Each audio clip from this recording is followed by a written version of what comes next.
Hey, hey. Oh God, my throat. I did not speak at all prior to starting. What is this about my eyes? I can't see the thumbnail, so I don't know what you're talking about. Hey. Yeah, I was like a few seconds off of echo. I echo. Yeah. Is there an echo? Hello. You know. No. Okay. Welcome to the stream, everyone. Okay, good, good. Oh.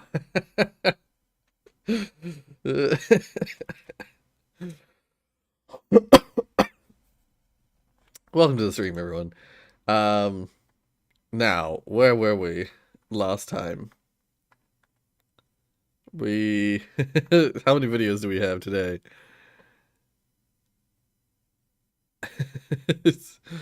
How many people came onto here just to post something quickly? Ooh. Hmm. Oh, I see. I've uploaded some of these. Okay, we're up to here, I think. Yeah, yeah. Here we go. We're up to here. We have quite a few. We have quite a few. That's good. Totally didn't forget about the reaction stream and did it 15 minutes before the stream. I saw saw that last post. Yeah, hey. I saw you in the your chat was one of the first on here. Yeah, Zia. Um, and I saw on my screen I had the chat open from last night, so I saw stuff that people had posted on it like last night. So like Zach saying first. Stray talking about the stream being made of stream. All that stuff. All that good stuff. I just came on the subreddit and posted Hulk Smash and Saul Goodman. Fair enough, fair enough. Uh, oh, I pronounced it right. Yay! I have a pretty good track record of accidentally, at least. It was, I say accidentally, managing somehow to pronounce people's names right. So I'm glad to hear that. Yeah. Um, Power acting weird a lot. Hmm. Yeah, right, right. I see, I see. Yeah, yeah. Um, yeah, I'm assuming people because X is one of those characters that people often trip up on because it has a few different options for like pronunciation. Some people struggle on that one. I usually go with the Z pronunciation. It makes sense in my head at least. All right. So, today the free coin thingy is wholesome award. Whichever post is the most wholesome, I shall award it the wholesome award. Oh, yeah, for a whole 24 hours when you were streaming SpongeBob? Oh, I see. Oh no. Yeah, that sucks. I hate it when the power goes out and when it's like 24 hours, that's like yeah, that that's awful. I hate it. I hate having the power out for a few hours, let alone like 24 hours. Yeah. Thankfully, we haven't had that. We haven't had power outages here in a while. It feels like it's been years since we've had like a full-on power outage. Uh, oh, yeah, you're saying you have the suggestion of the game Juniors, the Five Nights at Freddy's fan game Juniors. I will say I have seen people play right through it. So I have already seen the whole game of FNAF of Juniors, but I mean I could play it. It looks like I still don't fully understand the game mechanics of like how you figure out what animatronic is the possessed one. So could be interesting. Could be interesting to try. Power outages are pretty common in the summer where I live. Ah, right. Because in summer it rains a lot. Oh, interesting. Huh. I was gonna say, yeah, power outages used to be common here in Auckland, in New Zealand, across the country in New Zealand. But I feel like because of changes they've made to the sources of power, it's less likely these days. Like it used to be, we used to be very, very dependent. At least in Auckland, we used to be very dependent on tidal power, which is basically means that like we have like lakes that feed out into the ocean that with the rain they fill up and then and also tides they fill up and so hydroelectric is what I'm talking about, the power from water transfer. A lake would fill up, and then as it drains into the ocean you get power from that. And so if it was a particularly dry summer or winter or whatever, uh, you have a lot less rain, and so yeah, the you have a lot less power. But nowadays we have more variety of power sources. Um, we have a lot of other options. So we don't have the same problem. We don't have it like a because it used to be like a yearly thing. Every year at the same time there would be like chances of power outages because of that problem. So yeah. Anyway, that was a rant. This house is acting weird with the power thing. It keeps like being nerd all the time. Oh, interesting. Hmm. I hope there's nothing like shorting or something that's causing that. Rorius, new killer. Yes, I saw that. I saw that mecha. Wesker, the new killer. He looks very interesting. I immediately wishlisted the DLC, and we might play it if I get a hold of it.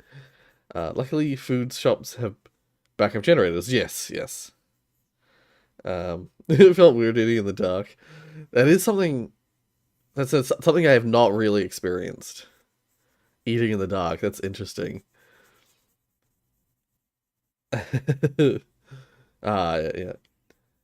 That's okay, Malik. I saw you posted this essay thingy. I'm curious. Play Whisker, he's so fun. He sounds quite similar in many ways to the Nemesis, except more mobile. He's got like the infection thingy going on, except instead of requiring to infect people to hurt before hurting them, if you infect them fully, then you can just immediately grab them. You don't have to knock them down. And then one of his perks I think is really cool, and that is if you're chasing someone, and they vault like fast vault right in front of you, basically, you also can fast vault through the window. Sounds fun. It sounds like a lot of fun to chase people with that. Ouroboros' power. Yeah, yeah, yeah. Yeah. I was interested. I was fascinated that they chose to go with Ouroboros Wesker instead of the usual normal Wesker. Um, at least I passed my French and Arabic makeup exams. Oh, good. I'm glad to hear that you passed them. Yeah, yeah. Imagine just eating in the dark and just asking your sleep paralysis demon, "Yo, you want a slice of your pizza? Yo, you want a slice? Yeah. Oh, a slice." I have played Dead by Daylight. That's what Mecha and I are just talking about. Um, Roy does stream it sometimes. Yeah, yeah. I I play it, but not as much as like Mecha. Mecha plays it a lot. There's a lot of other streamers who play it a lot, but I just play it every now and then. I just like to mess around and have fun with it. I saw that. I saw that, Malik. You finished Celeste now. Like done. All achievements unlocked. You surprisingly low amount of hours played for 100%. I was expecting more playtime hours for that 100%, but yeah, you've done well.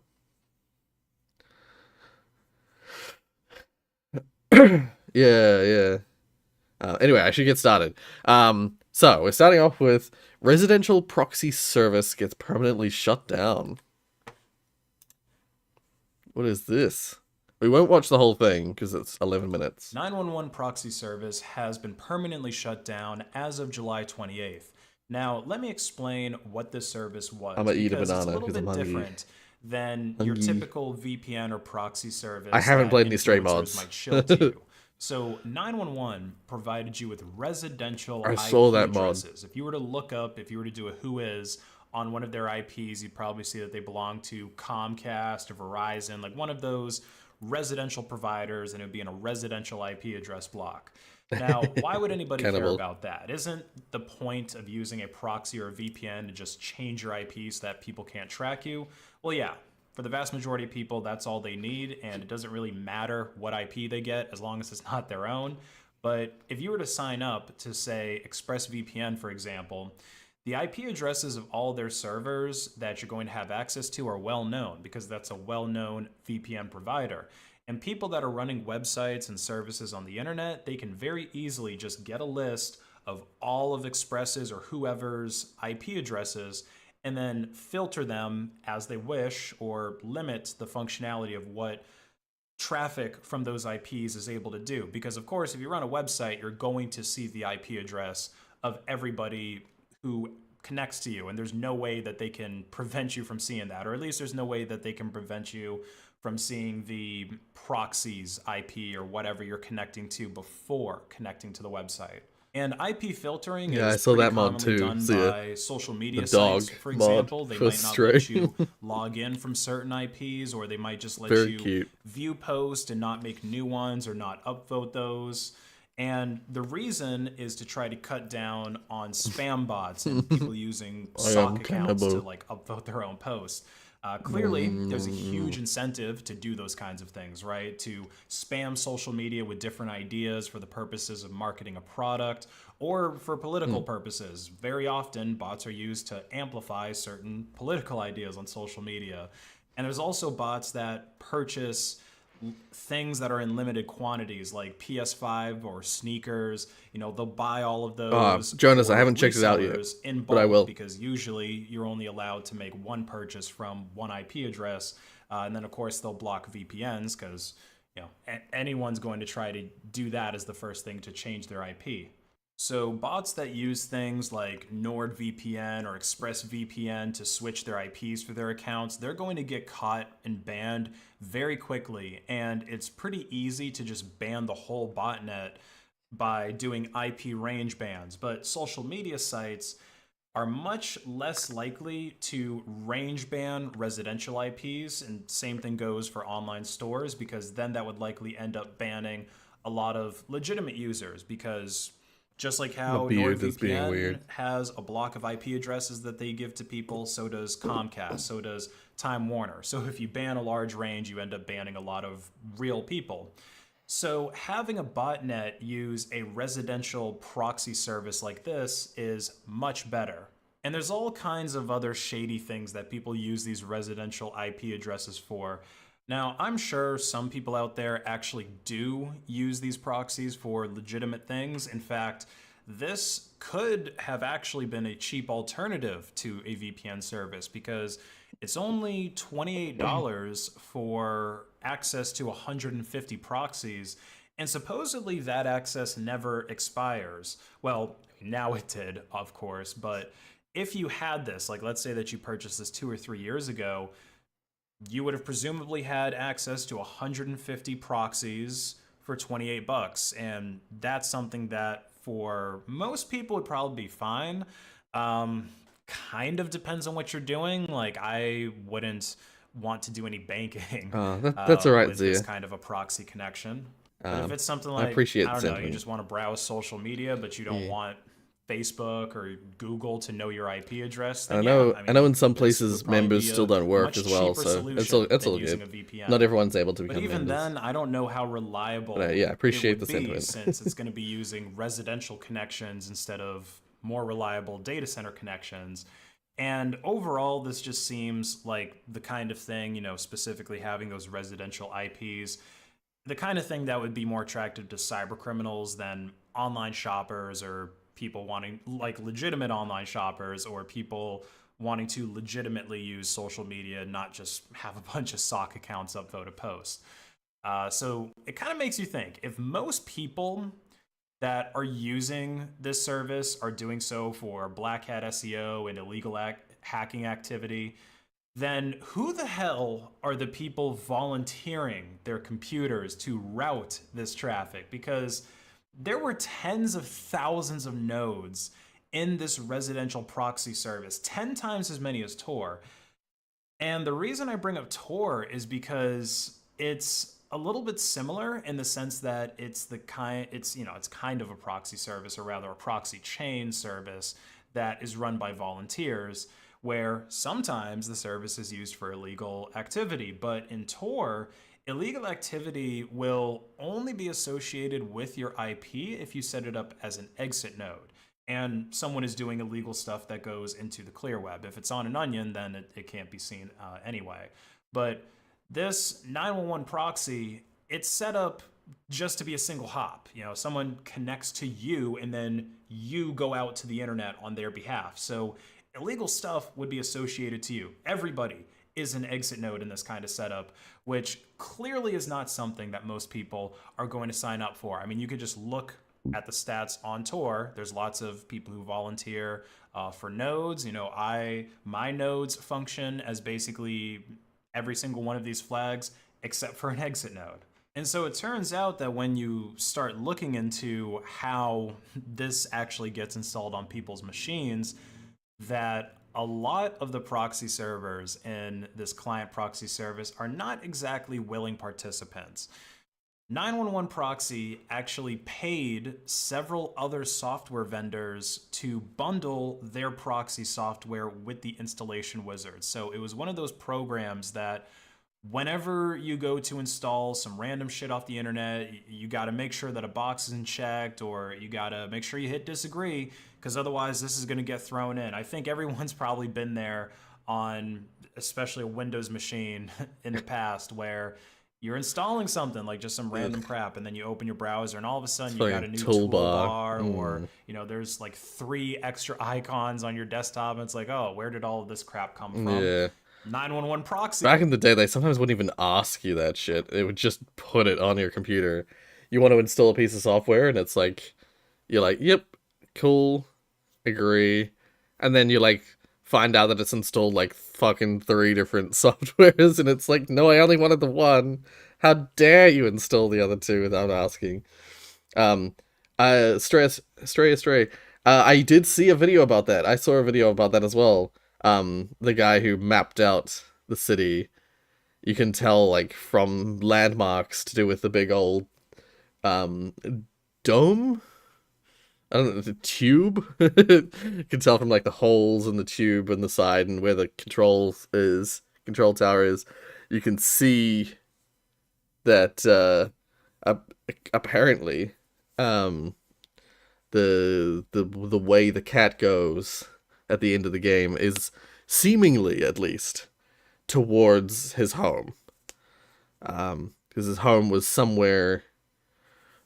He sort of approximated how far you ran around the tube at the start, and it should be like only a handful of meters away from where you end the game, and the cat moves in the direction that is logical for getting back to his home. So, yeah. Oh, hey Rio, how you doing? And no, this isn't a banana smoothie. This is Coke. I'm drinking it out of a Wendy's cup. Not sponsored. Wendy's not sponsored. They just have huge cups. They have like American style large cups. So, it's just a nice big vessel to drink out of.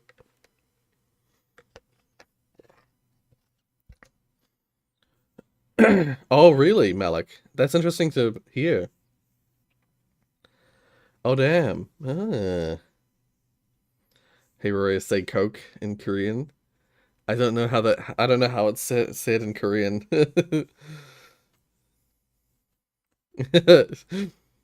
I might be able to guess how it is in Japanese.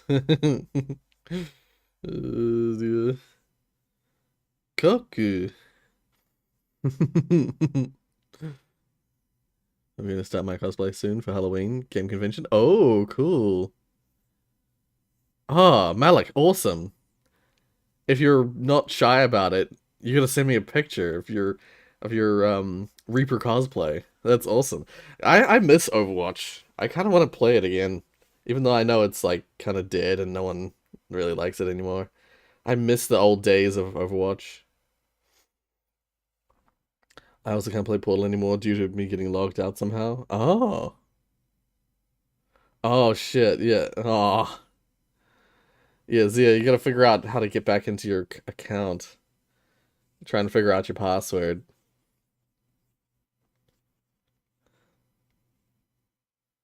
Okay, you're back. Oh, you're back in class now, Stray? Ah. Well, I hope at least classes aren't too monotonous. Like to watch your vids while you animate. Oh, nice, nice. Um, well, thank you, Zia. I appreciate it. The Winnie's Cup has the word mom on it. It looks like it. The like neck squiggle, mom. It's the little like neck squiggle. That's funny. How have y'all been?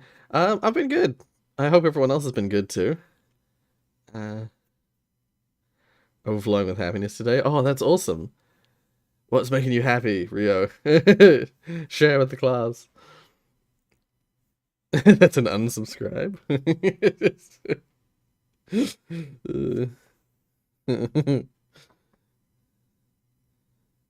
Need to buy foam. Ah, yeah, okay. Yeah. All good. Seems to get Overwatch, but I just didn't because I rage at games too easily. Yeah, that's fair enough. Well, that's definitely something that's part of the reason I don't like it as much anymore. Where I stopped liking it as much. Overwatch in the early days was so fun. I got in when it was still in beta mode. Before the game's release, I got access to the open beta thingy. Um, I think it was when everyone got access to it, but it was part of the beta. Um, and in the early days, like beta and initial release and stuff like that, even up to like the first of the new heroes added, um, Overwatch was really fun because people hadn't min-maxed it yet. There wasn't a meta. There wasn't like a best combination of characters to play. Like people were just trying shit out, seeing what sticked, so it stuck to the wall, and like you could kind of get away with playing all sorts of different characters and different scenarios and playing them in scenarios they weren't really intended to be played, and people weren't like screaming mad in the chat and stuff like that. It was just a better time. Like yeah, I just remember one of the early days playing Symmetra in an offensive kind of situation, and people like I remember the one guy was like losing his shit, like switch from Symmetra. Fuck you playing Symmetra in this thing. And but then I proved to him that actually Symmetric can work really well. At least the old Symmetra that was around at the time, could work really well in an offensive mode. And yeah, it was just a lot of fun. I'm gonna move on from this video. We get the point of what he's going for. Um, uh, yeah, yeah. Symmetra was just a lot of fun at the time. They changed her a lot since then. Uh, but yeah, again, there was like you could kind of people hadn't figured out every like little detail of the characters, and so you could just have a lot of fun with it as whatever character you played as. You could just switch around and have fun. Nowadays, people are take it so seriously. You can't. It's way less fun these days. You'll send it when you finish. Oh, cool. I don't think anyone uses AOL anymore.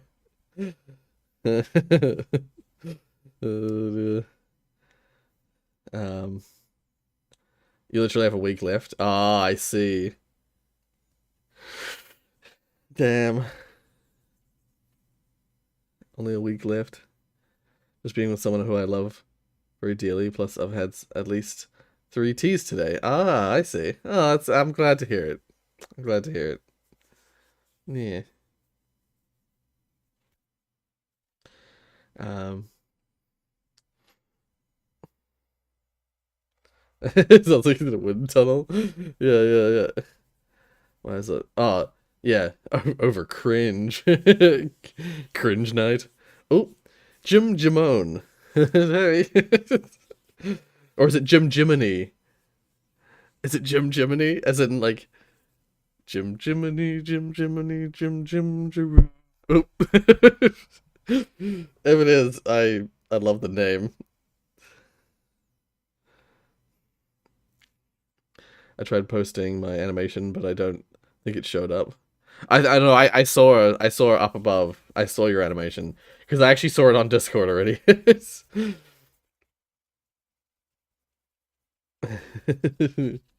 My life has gone up tremendously, and I'm happy. I managed to turn it around. Oh, I'm glad to hear. I'm so glad to hear that, Rio.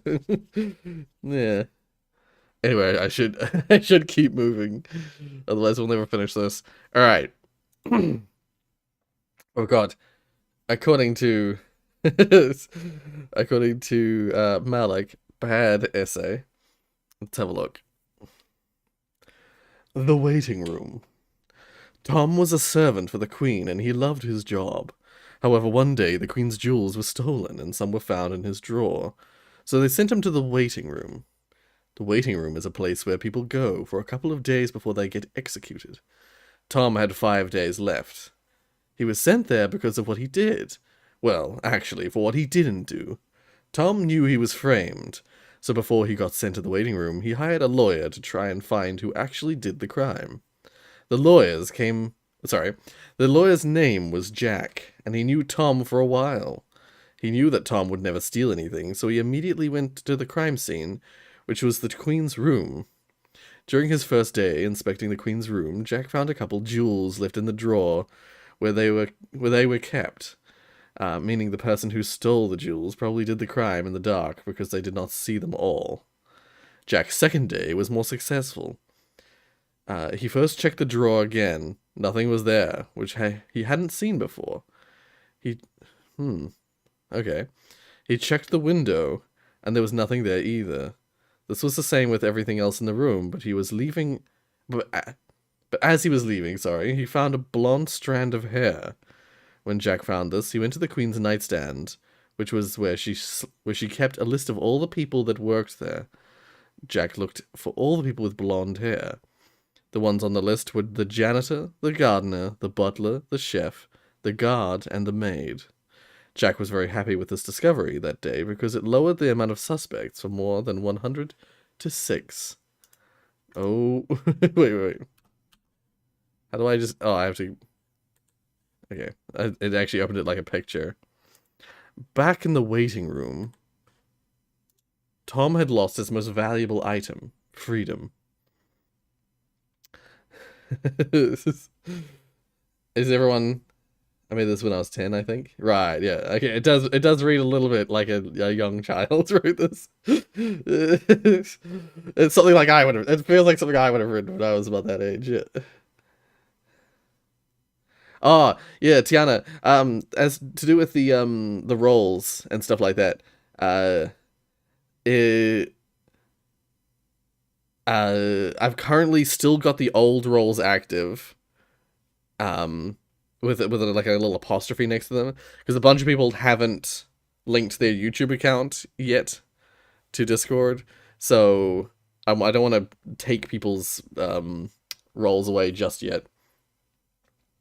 Also, so people who are on Discord, if you're, pardon me, if you're a member, make sure your Discord is synced with your YouTube so that your membership shows up properly. It's all right. This is an old essay from a long time ago. Again, yeah, written by Child Malik. So yeah, like I'm sure they've improved a lot. This is just something that was written a long time ago. Yeah, we should make a little announcement thingy. Oh, you finished with my Bridge Constructor series? Yeah. Planning to watch it again, lol. Okay, okay. Not at all. I have not improved, lol. Okay. Dear. Well, it's like you say the lawyer's also detective. It's like freaking Phoenix Wright, Ace Attorney. That's how it works in that. The lawyer has to basically be a detective as well.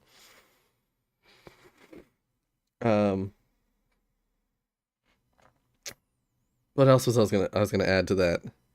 Uh oh, I mean, at first I thought the YouTube integration with Discord, I thought it only allowed for one role, but then I noticed it had added two other roles that had the different tiers. So I was like, oh, okay, that works. It works as expected. Read your comic book. Why is Overwatch not fun anymore? I already talked about why Overwatch is not fun. Yeah, I already went over that. I have to go because you're streaming late for me in the UK, but I can connect with my YouTube Discord membership. Yeah. So yeah, the normally I will just manually add people as members on Discord, but it's sometimes I forget. So if you have YouTube synced, it will automatically add your membership. So yeah. I'm excited for Slime Rancher 2. Really enjoyed the first one and can't wait to see what happens. Yeah, same. I'm really excited too. Yes, definitely. There's a bunch of games coming out very soon that I really want to play. Although recently I've been really wanting to play Elden Ring. But it's too expensive. It's $100. Oh. Yeah, see you, Stray. Bye. But yeah, Slime Rancher 2, Serial Humans 2, the remake. Oh, there was another one that I was just looking at the other day. I can't remember what it is. Oh well, there's a bunch of games. There's a bunch of games I really want to play. Anyway, Tom was very worried, wondering what would happen if Jack did not figure out who did the crime before the execution day. At that moment, Jack came bursting through the wall, riding a dragon. Excuse me? And said, "Hop on." That actually did not happen. It was just Tom daydreaming again. Which was a thing he started to do a lot in the waiting room. And also, that can't happen because this is a realistic narrative.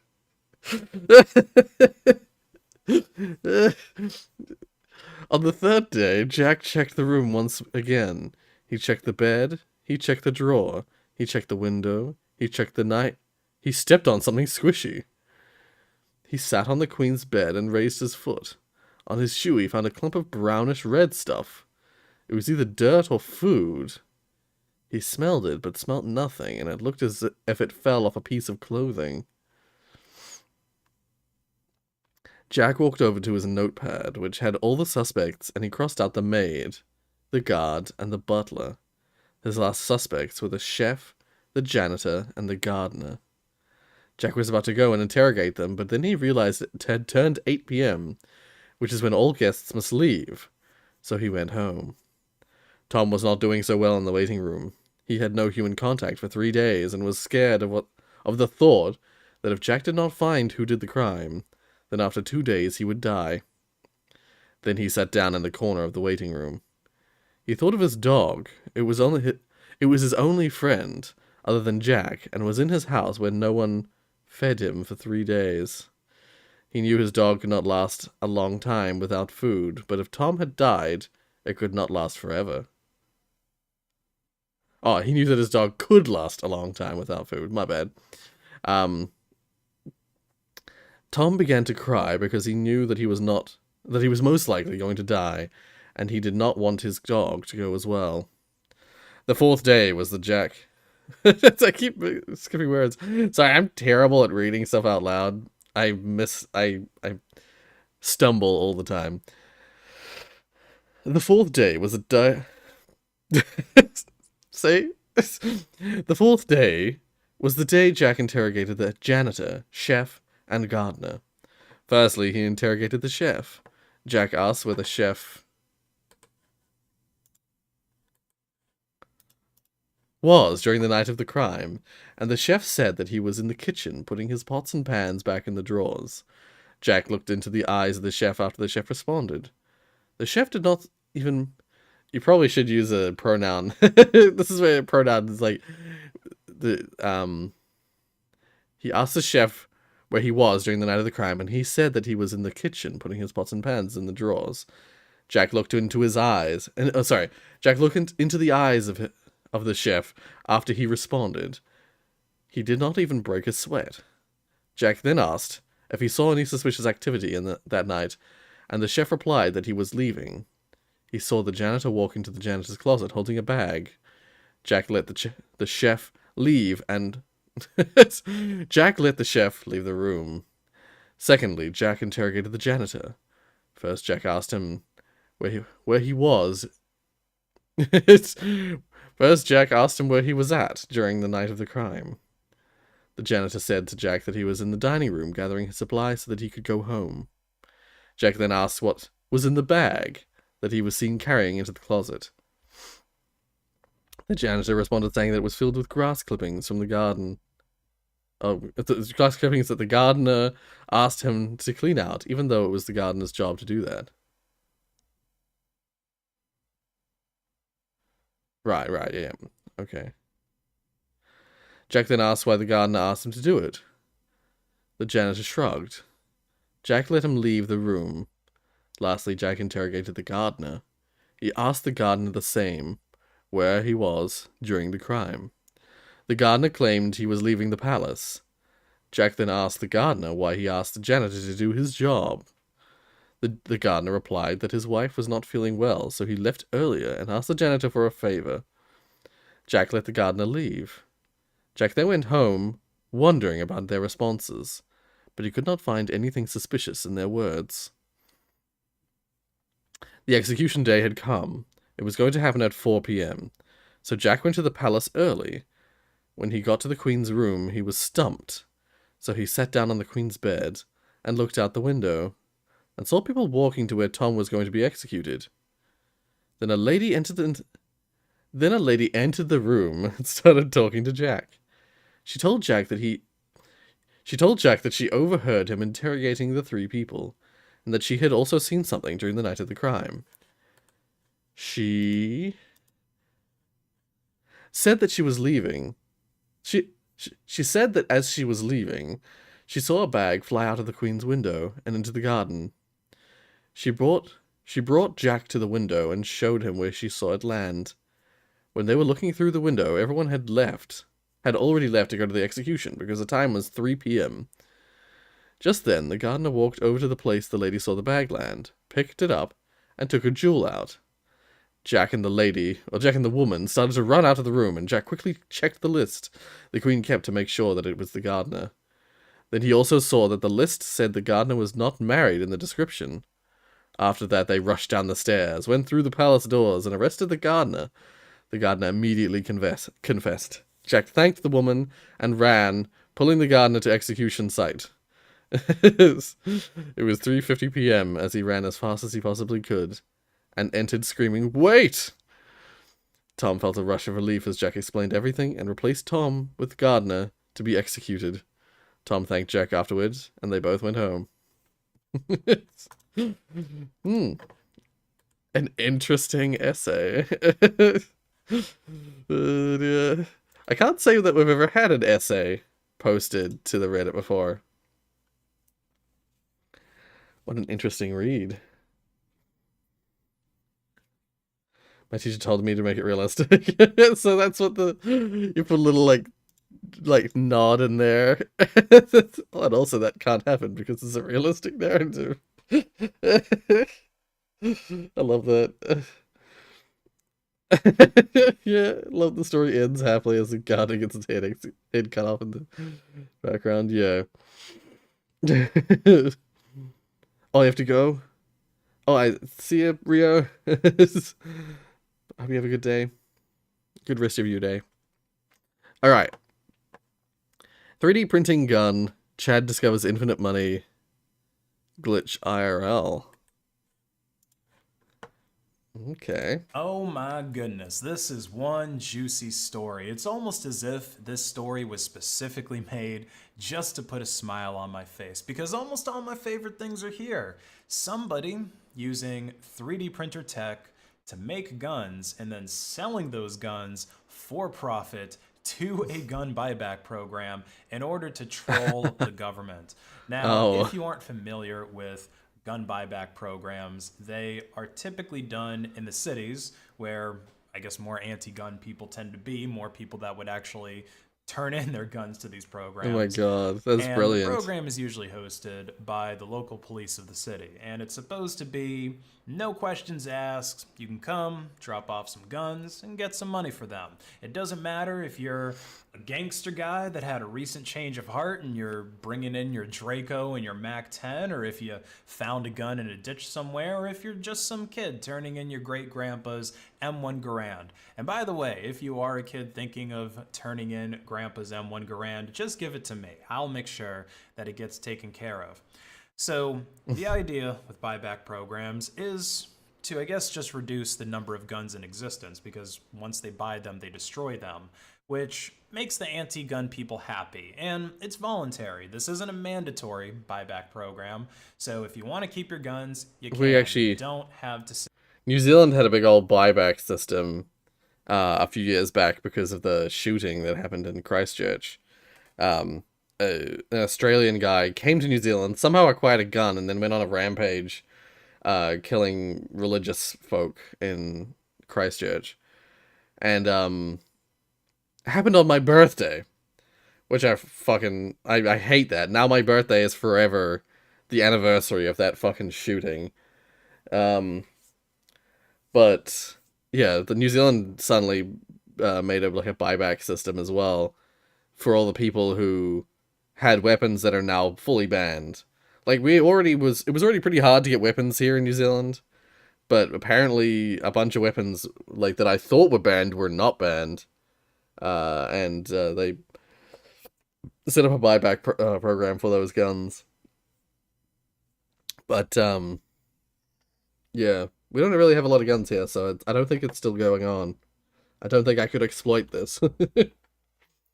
Sell them. So everyone is supposed to be happy, right? But there's an underlying issue I have with these programs, which is the fact that the government is running them, which means that the money being used to buy back these guns comes from taxpayers, since the government doesn't actually produce anything. You know, the mayor's not out there at a lemonade stand selling lemonade to make this money.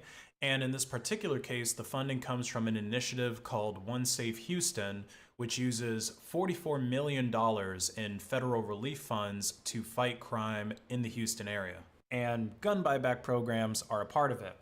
So, if you're paying federal tax in, let's say, a state like New York, then some of your money might have actually gone into this buyback program, which is ironic because it's really hard and expensive for New Yorkers to buy guns for themselves in their own state legally. But anyway, let's not get into the weeds of the politics of this. I feel like I can already hear hundreds of Redditors all over the world typing multi-paragraph comments to debunk me. But this particular buyback program, it took place in Houston, Texas. And since Texas is basically America's America, the budget had to be America's pretty America. big because there's more guns than people in the state of Texas. So this particular buyback, it ended up paying out nearly $100,000 in gift cards to people, and they ended up buying 840 guns, around 840 guns. Apparently, they were paying up to $150 per gun that was turned in. So somebody, actually not just somebody, a certified Chad in the skills of crafting and business saw an opportunity here to make massive profits. They found a method to earn more GP per hour than spinning flax into bowstrings and killing green dragons combined. So this is the box of 62 ghost guns, as some people like to call them, that was turned in. Now, if you keep up with 3D printed firearms, like if you're familiar with that scene, then you're probably going to notice that a lot of these guns are old designs. that are typically cheaper and more simple to make. In fact, even if you aren't knowledgeable on 3D guns at all, like just looking at these things, you can probably tell from the design like this that it's pretty simple. This gun right here looks like a Liberator, which was one of the first 3D printed guns ever made, like 10 years I know ago. nothing about 3D printed This guns. is a single shot handgun. Basically, all of these are single shot handguns. They're like Derringers, welcome back to but you. more fragile, and especially in the case of the Liberator, You probably got- bigger than a you Glock got 19. Tiana'd. I know, super scary, right? A single shot. One of Tiana's main size of a Glock purposes 19. here They're is to so always bad, we call need to ban people them for back safety. when they So return. these are really cheap 3D prints. That's basically the point that I want to make, and they're probably even cheaper Not than the ones Tiana. that you see videos of people shooting, because nobody at the buyback program is testing these guns, any No. of them, 3D printed or otherwise, to make sure that they work before they're buying them back. And that's why if we look at these guns, these real guns that were pictured at the top Exactly. of the article, most of them are high points that are just You love beat it? to I'm shit. glad. These are the kinds of guns that people are typically You turning got in at these Tiana. buyback programs. Same thing goes for this rifle right here that old dude is holding. I mean, this thing is totally rusted out. It probably hasn't been shot in like a decade. It looks like the furniture here is made from the tree that George Washington cut down. I mean, this thing's ancient. So our hero who turned in the guns, he received a little bit over $3,000 for them. He didn't get the full $150 per gun because the people running this event said that these guns weren't functional, and $50 is what they were giving out for the non-functional guns. Right. Even though, Still. by the looks of it, these guns would probably work better than those high points that we were looking at, and definitely better than the rusty rifle that we were looking at. But still, the cost to manufacture these simple 3D printed guns, these simple like Derringer style guns, if they are 100% 3D printed and not using barrel liners, which they don't appear to be, would only cost around $6 per gun to make. So yeah, this guy, he definitely made a little bit of scratch from this, you know, close to 3K profit. And since it took place in Texas, where guns are pretty cheap, at least compared to here in Massachusetts, I'd like to imagine that he immediately went to a gun show or a gun store and bought some real guns for himself with the gift cards. A couple $1,000 could get you a few new Glocks. An interesting concept, an interesting thing to have happen. 3D print a gun for $6 and then sell it for 50 to the buyback fucking program. Wow. Now the British Construction Portal soundtrack, from what I recall, is very good. There's a lot of soundtracks that I love. Half my freaking music playlists on my phone and on my computer are just video game music. Some video games have freaking banger soundtracks.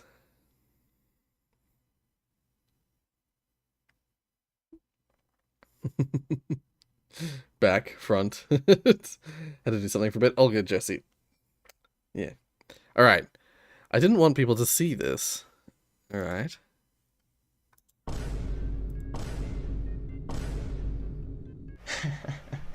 Go.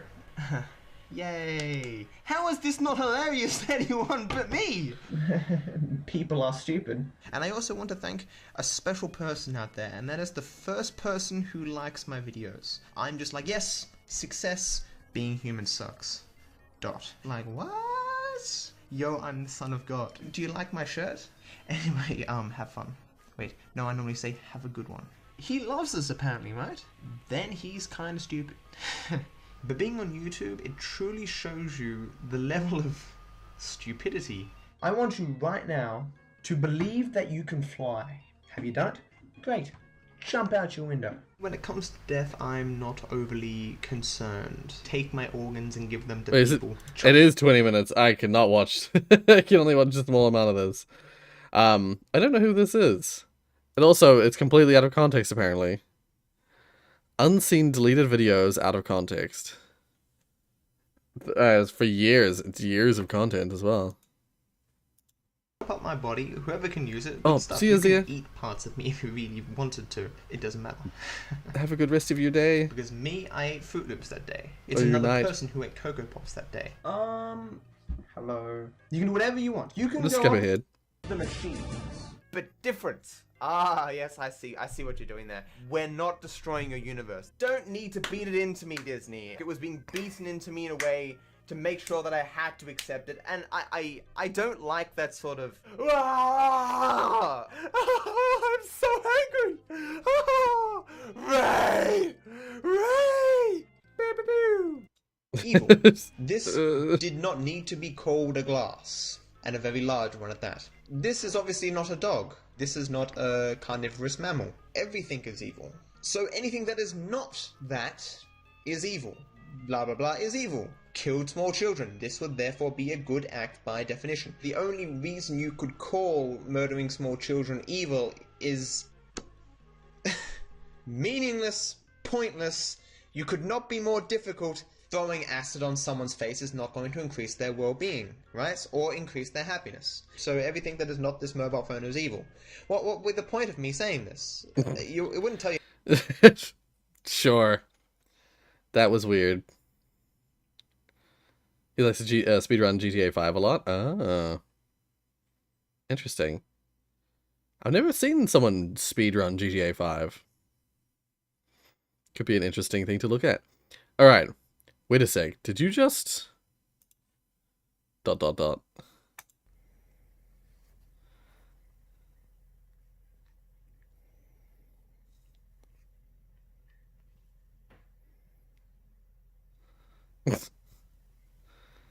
Trying to groom each other, but fucking cats. Dear. He's a cool YouTuber. Right. Staring contest, except not actually staring at each other.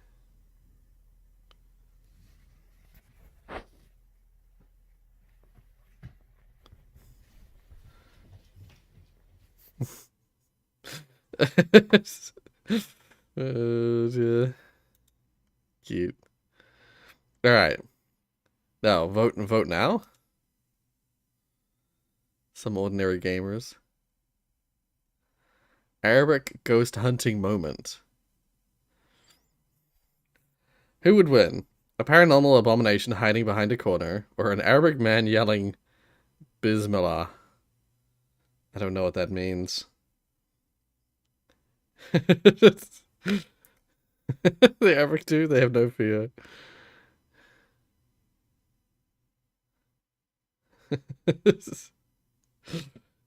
How could that man run so fast while carrying those immense balls of steel?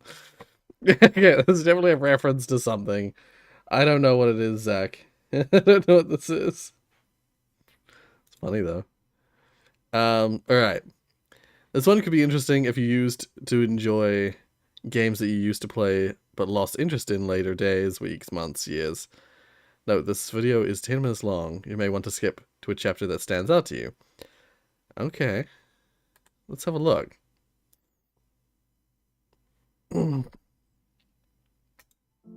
Minecraft is one of the hardest games Oh, out there are there. chapters. And no, that's not because of mobs or the Ender Dragon, which frankly could be beat without even turning your monitor on these days, but rather because it's a game where you have to set your own goals. While the game technically ends after killing the dragon, for most that is merely the beginning. And this is awesome. It means that Minecraft as a game caters to all players, those who want to grind it out for months, and those that want to just build a humble abode and kill the dragon. But it also leads to a big problem that many players eventually end up facing. I've been playing the same Minecraft world on a server with friends since 2018. I have a gigantic base in a mountain, dozens of farms around the map, a gigantic item sorter, and so much more. It's taken me hundreds, if not thousands of hours to build all this, and I've always been motivated by a single overarching goal, that being to build a base which is self-sufficient, a base which has every automatic and semi-automatic farm possible in it.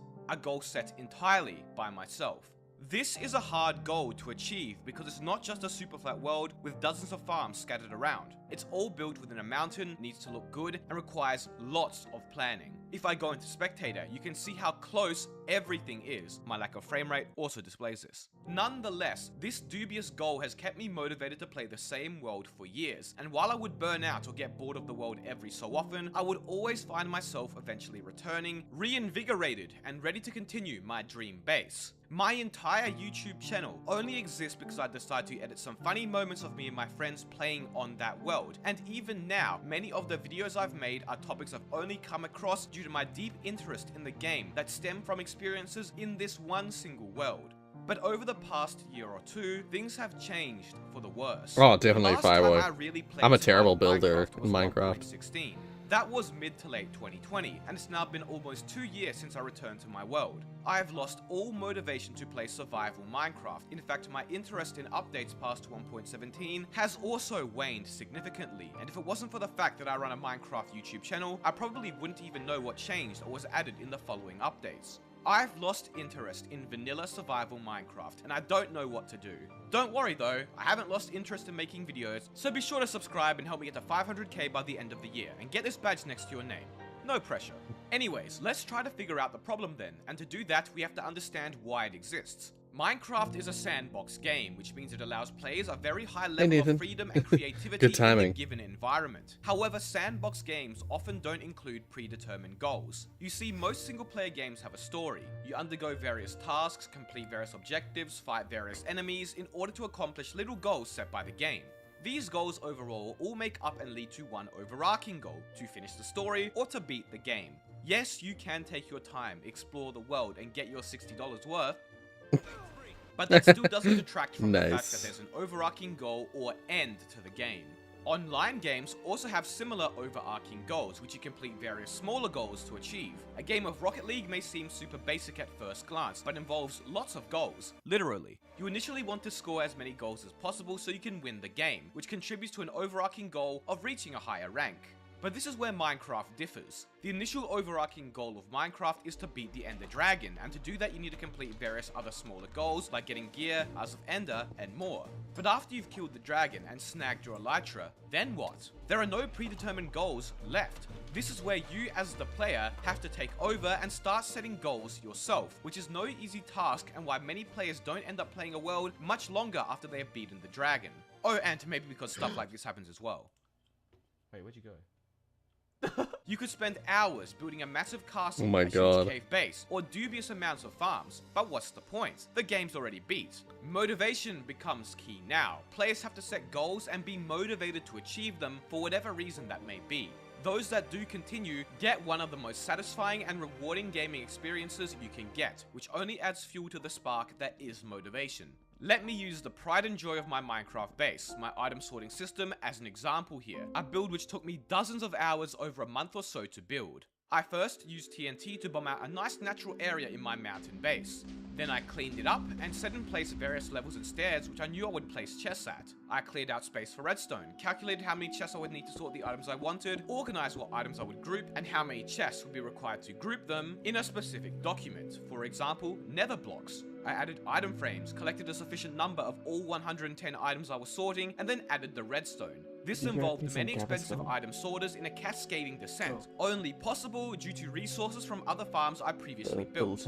Once the redstone was in, I added a basic water stream to transport the items, covered up the redstone. I've messed around with tricks, which still allowed for my chest to be accessible. item I sorting, then decided on my building palette of dark oak and but stone, which fit the natural, overgrown, and medieval theme of my I don't base. have like a Collected all the world items that I I've need for my played build, and then systematically this began long. placing blocks in. I started by placing all the dark oak logs in. Then I did all the stairs, then fences, then slabs. Next was the floor. I placed the grass first, followed by various stairs and slabs. Only after did I bone meal the grass, make paths, and add cobblestone and lighting to really sell the ruins like Phil. I wasn't done yet though. I had to go and add leaves and vines to give the build its overgrown feel, followed by more slabs for variation in the cave ceiling. The waterfall was next, which I made flow into a nice natural cave opening at the bottom, containing a map of spawn. And I still wasn't done. I also added a nice design for both the entrances. Added a shulker box unloader, which unloaded my shulker boxes into droppers, which dropped items into the water streams, and so much more small visual detailing. Nah, I just As had a you bit can of see, this was a long acid step-by-step reflux, methodical like process that required heartburn. planning, design, design, block palette considerations, and so much external effort beyond just placing blocks. I had planned out this one build in my base more than my future. Seeing it all come together slowly as I methodically accomplished small goal after small goal was immensely satisfying though, and only further increased my motivation. What I'll say is about this, I've recently, like, I've never played a world in Minecraft long enough to be this advanced. The closest thing to that is the closest thing, yeah. I just asked Mark, my partner, to get me some Gaviscon because I'm having a bit of heartburn. Gaviscon is a brand, I'm not sponsored, that is basically like Pepto-Bismol. It's like that, where it's like it soothes your stomach and your throat, stops the acid build up. So yeah, don't worry about me, I'm fine. It's just I ate that banana and nothing else this morning, and something to do with eating at this time. I don't usually eat this early, but I was really hungry. So normally I've seen ads about that. Right, yeah, Gaviscon's probably an international brand. I imagine it will be. It's got the firefighter who shoots the like liquid down your throat. That's what the ad is. And then when they release the dual action version, it's the white fireman and the pink fireman both spraying different liquids. Yeah. Anyway, yeah, that world that I showed off years ago, where I had like the four towers of my house that were all like interconnected, that I had like farms out the front, the 4 towers, and then I had pathways going off for like ages and ages. It was just I ate at a regular time, and if you eat at an irregular time, then your stomach is like, food, and then starts spewing acid, and it was way too much acid. Yeah, I think most people have seen the like fireman ad for Gaviscon. It might be called something different in different countries, but the fireman ads are international. But yeah, I've kind of been doing this with Raft recently. I finished Raft, like I finished the game on stream, and then I booted up a solo world where I played by myself, and for the longest time in my spare time just been messing around. Not like I finished the story now, but I for a long time I just purposely didn't finish the story just so I could like get resources and build my base, build my raft. And I've got like I've got a small mansion of a raft that I could show off on a stream at some point. But like this is another level. What this guy's got done here is like another level. Completing the project left me on a high for the rest of the week and made me so motivated to continue my base and achieve my overarching goal. I spent the next week just admiring the item sorter I had built and showing it to all my friends. In fact, it's been the background image of my YouTube banner for the past 2.5 years now as well. That's how proud and satisfied I was of it. Without my motivation and overarching goal, nothing in my world would have ever been built. I was driven by feelings of satisfaction and accomplishment as I edged closer and closer to making my dream base a reality. But what happens when that motivation just disappears? The process of building this item sorter is similar for many of the builds in my world. When I want to make a new automatic farm, I have to plan out an area, make sure it will fit, and that other entities won't get in the way. Then I have to collect the resources, follow a tutorial, and more. Doing this over and over becomes very mentally draining, and as I kept playing the world, my builds and farms only continue to get more and more ambitious, requiring increased time and effort. Oh, okay. As my See you, Tiana. interest in Minecraft Have a good rest of increased your and night. the real world began to take up more of my time, the satisfaction and motivation I got from completing a project decreased as well, to the point where I no longer saw the value in continuing. I burnt out. Whenever I finished a project, I felt more relieved than excited and motivated. There are few people out there with the willpower, patience, and discipline to continue a world through multiple years, repeating the same building process over and over. Etho is a great example of a player who has burnt out time and time again, but always manages to return. There are so few who have worlds like Etho's because it's so tough to stay motivated. So what happens when you eventually burn out, but never regain that motivation to play again? Well, that's my dilemma right now. The last time I seriously played Vanilla Survival Minecraft in this world was mid-2020. Normally I would have regained interest in the game by early 2021 latest, and as such gained more motivation to finish my dream base again. But this time around it just never happened. I tried coming back in 1.17, but every time I would play, I would just end up wandering my world aimlessly. It's not that I didn't know what to do though, but rather it's because my goals were now too ambitious for my current level of motivation. There's this hole in a section of my base I dug out to create an automatic wood farm. It's been sitting there empty for 2 years now. It was meant to be my next project, the next addition to my base. But gathering the resources, getting a farm design, and building it required motivation I no longer had. Every time I tried to get back into Minecraft, I would go to that hole, and every time I would think to myself, I can't be bothered, I'm just gonna play Rocket League instead. Maybe I needed a fresh start, I thought, a change of scenery. So I started a new world early in 2021, a spin on hardcore where you lost a heart permanently upon dying. And for the first few weeks it was great. I streamed it on Twitch occasionally, set up some basic farms, began my base and regained my motivation once more. But then the same problem struck again. Once I had gotten past the predetermined goals set by Mojang and had started entering the late game, my overarching goal eventually became the same once more, to build a massive base with every farm possible. Once I had to actually begin accomplishing said goal, my motivation was still not high enough to carry it out, and as such, my interest in the world quickly faded.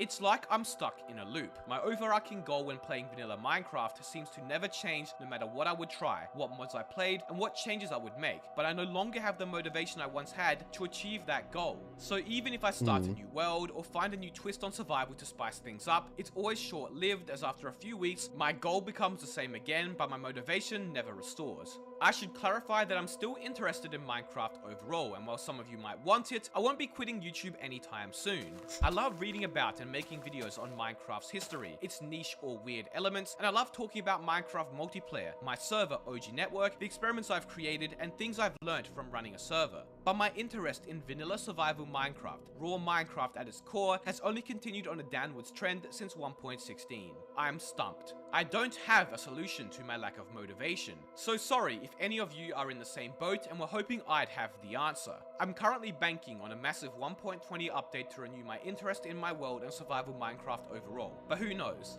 Maybe I'll never complete my dream base after all.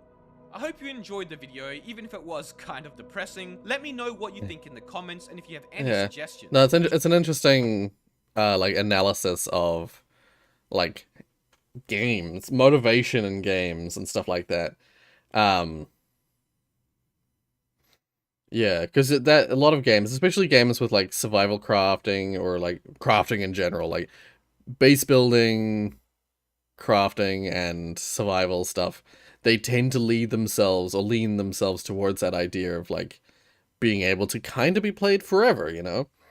But like, yeah, where like games like Minecraft that have had such longevity in terms of their like the times that they've been popular and played by a lot of people, like those games have an interesting games like Minecraft in particular has an interesting case of like, yeah, people who have played it for years and years and years, what keeps them playing it. Yeah. See, again, I've been playing Raft recently, but there's only so much you can do in Raft. There's not a whole, like, there isn't a redstone system in Raft that you can just make, like, unknown things happen. So, yeah. It's just interesting. What if someone's still playing the same world since 2011? Well, that's what 2B2T is, isn't it? Basically, it's like the same world since 2012 or something like that. 2B2T has been running since for like years and years and years. Yeah. I was gonna say I wanted to do the announcement of the Royal Maximilian members, but I don't know if now's a good time or if I should save it for later. What do people think? Announcement now or later? Do I do the shout out now or do I wait for a bit?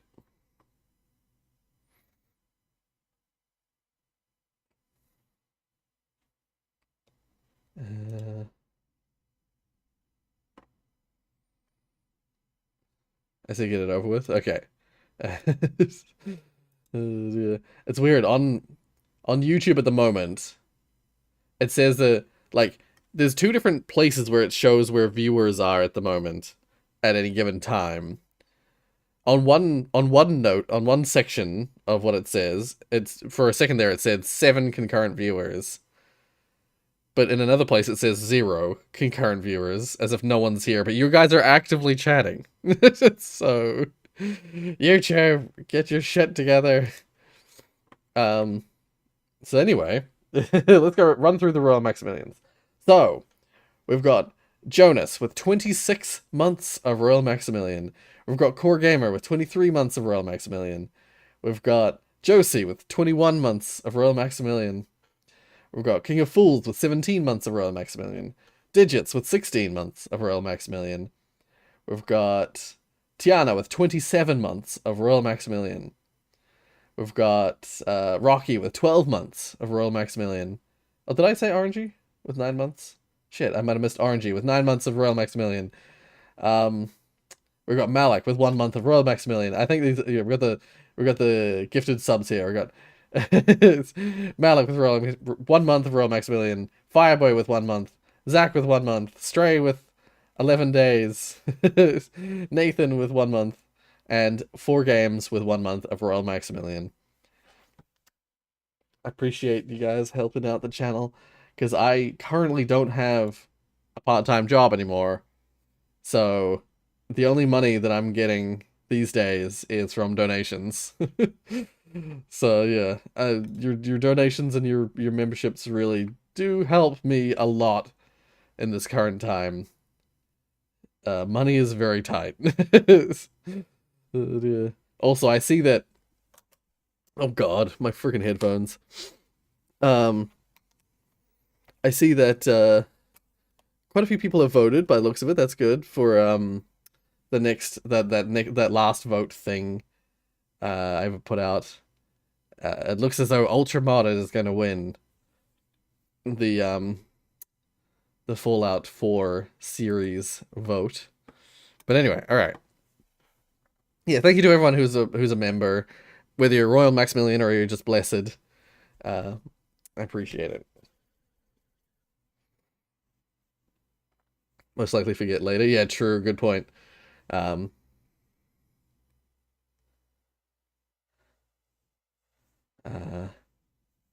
not on busy killing behemoths. I don't know what that means.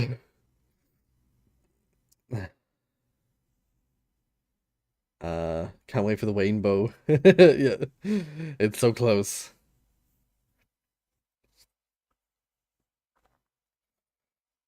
Yeah, yeah, the 1 monther club. Think like Mr. Krabs. Yeah, money. Like Dauntless. I'm playing that. I feel like I've heard of that game, but I know nothing about it. Yeah. Now, as I was saying, like I left my part-time job with the intention of getting a full-time job, but the full-time job, unfortunately, I've been struggling with that.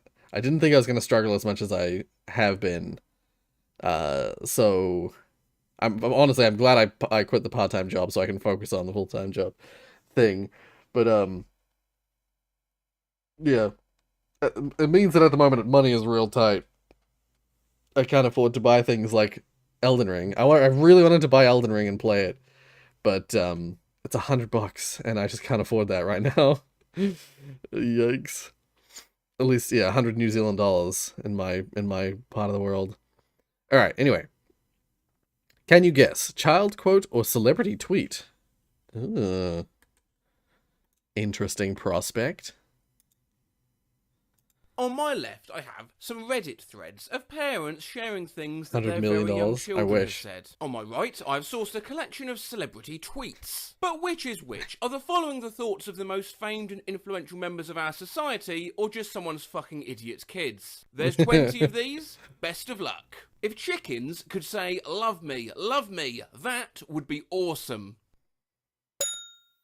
This is a tweet from Justin Bieber. I was gonna Made say, Forbes' top I 10 thought that most was a kid. powerful celebrities list 3 years running, and he spelled awesome wrong. Maybe we're just part of the story that someone is reading to their baby at bedtime, and then what will happen to us when the story ends? Celebrity. God damn According it. to Redditor Shiny Rocks, these are the 0 for 2. solipsistic musings of their 3-year-old daughter. First instinct was to assume her dad had gotten her high. You know what would be the most useless superpower? If every time you touch milk, a cow appears. That's gotta be a child, right? Oh, thank Not a God. bad point at all raised by this 10-year-old. Finally got one right. Demonstrating more logic than Omegle did when I asked them about superpowers. Adults are so Pac-Man. As tweeted In my by brain, I was thinking 75-year-old celebrity. Cher. Not smiling makes me smile.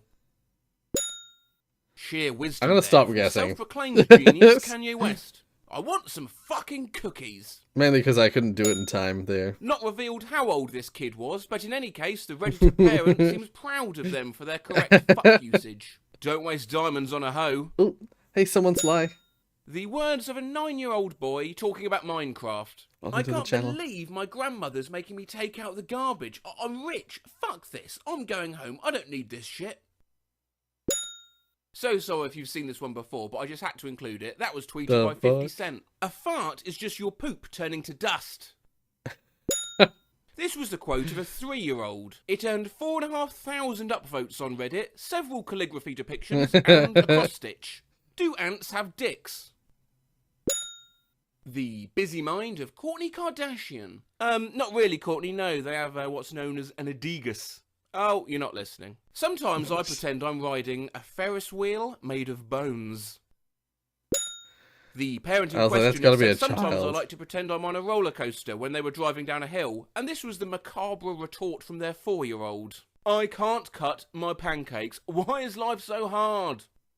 Celebrity. Oh, no? Dejectedly Ah. leaves cutlery on table, hangs head. How can mirrors be real if our eyes aren't real? Child? Oh, you're Comes kidding from me. Jaden Smith. Other tweets from them include, Of if course, everybody in the fucking world Jaden dropped out Smith. of school, we'd have a much more intelligent society. And most trees are blue. Did you know Elvis died for us? Child. Yes. The philosophy Oh. of a 5-year-old girl whilst eating ramen noodles. Show them your spirit finger. Celebrity. Damn it. Advice from a small child to combat road rage. I'm just It's fucking freezing throwing and it. snowing. We need global warming. A tweet there Oh, from of reality course. TV star and one-term ruler of the free world, Donald Trump. I feel like there's a giant meatloaf inside me. It's gotta be a child, right? No! Jenner has a net worth of $190 million. I see God. He's sitting over there having a cheeseburger. Child. Courtesy It's of a gotta kid just in be- kindergarten who thought a priest they saw was God. Half of I these are want just some like the cock opposite of what you porn. expect. Child. Quick side note, just realised after yelling that, my windows are open and my neighbours are in their It's garden. supposed to be... Yeah. Shouted out It's in the supposed to be middle of a popcorn. store. They meant popcorn. My Yeah. thumb itches and my armpits smell like SpongeBob fever. Celebrity, yeah. Tweeted by Beyonce's sister and deleted before it could be established exactly what SpongeBob fever is. Well, that is all 20. Doesn't the game go fast? Yeah, what Let the- me know how you got on. what is Before I leave you, SpongeBob though, fever? an honourable mention for this How's- one how's exchange with a Wednesday, or young is it child Thursday I there? found. It is Santa. indeed Thursday Have you here. been a good girl this year? 2-year-old me. Fucking yeah. I was terrible at that. Like, most of those, I'm like, that's gotta be a child. No, like, adult would say, no, it's adult. It's a freaking celebrity. Yeah. And then half the ones that I'm like, that sounds, I'm like, in my head, I'm like, that sounds like too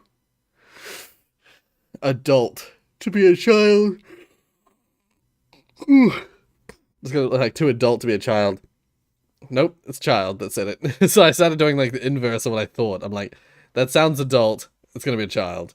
And then the next one is like, that sounds like the childish as fuck. Gotta be a celebrity. All right. Oh, I've seen this video. I believe I'll already hit a like. No, I didn't hit. Did I not hit like? I usually hit like on videos that I see in my spare time. Yeah, I've definitely seen this exact video. This is going over the different areas that like health and armor are found in Half-Life. And most of them are like in logical places, but there's this one that's like in a very strange place. But apparently it's because the original level was structured differently. I can probably skip ahead. Yeah. There's this one set. Yeah. Wait. I'll go back a bit. Yeah, okay. Yeah, the only way to get to it is if you go up above. Okay. Yeah, there's a little like random alcove here that has health kit and armor. You go up via the barnacle to get to it. But apparently, yeah, in early versions of the game, there was a door there for access, but they removed it at some point, but they didn't remove the health pack, health or armor. It's one of the only health and armor that's in like a really strange, abstract place. And it's fixed in the remake. Yeah, in the remake they made it much more logical looking. Yeah. Pat bites, yeah. Of note is that these hidden blast bit charges are not mentioned in game's official primary strategy guide. Ah, huh. This Marfitimus Blackimus is a YouTuber who has a lot of cool Half-Life fact stuff. What's more interesting though is that the barnacle here is supposed to trigger an entity named Barnacle Push upon taking damage. The evidence would suggest that Valve wanted the player to help the player get to the hidden alcove by activating a trigger push entity that forcefully push the player safely onto the ledge once the barnacle let go. However, no trigger push entity exists in this part of the map, not even in the leaked WC map pack VMF. Huh. Interesting. Fascinating. I didn't read that comment last time. Anyway, if Team Fortress 2 was updated by a bot. Oh.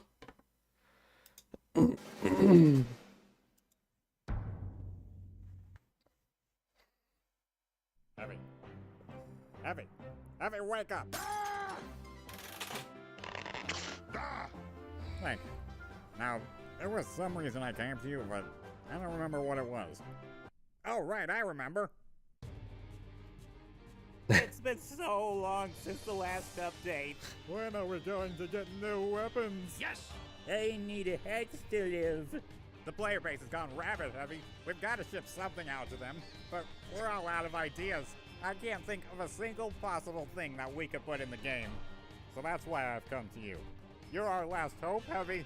Do you think you could come up with an update that could satisfy the community? Yes! Oh, good. I was worried there for a second. In that case, Heavy, we're all counting on you. So don't screw it up. I like the guy dead on his keyboard in the background. I need an idea!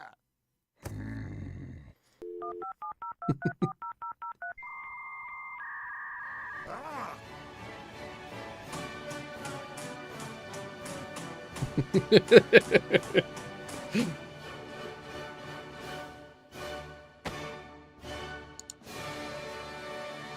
Next level animations. The day has finally arrived. After a long time in the making, we at Valve Software are pleased to finally announce Good point. the long-awaited I don't think the idea is that the barnacle broke the ceiling. I think it's just the ceiling was broken, and the barnacle found a good spot. Let's take a look at some of the changes made, shall we? Starting off, Look we at my made some nose, I changes can to see it. competitive mode. For example, abandoning a game now results in Halloween. Rage quit. We've also fixed an issue where Scout could run. And as for casual mode, matches can now start. The match will add additional spies. We also fixed the two most common forms of frame rate, which is now reduced by killed players.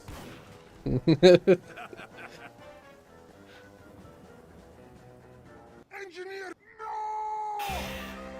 Very bad! What have you done?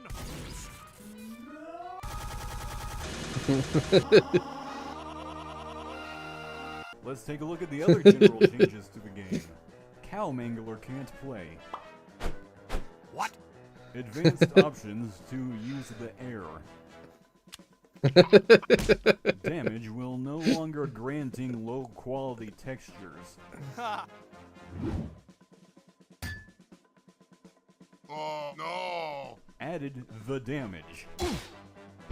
Fixed the spy. Aiming Critical players fix. will no longer output damage.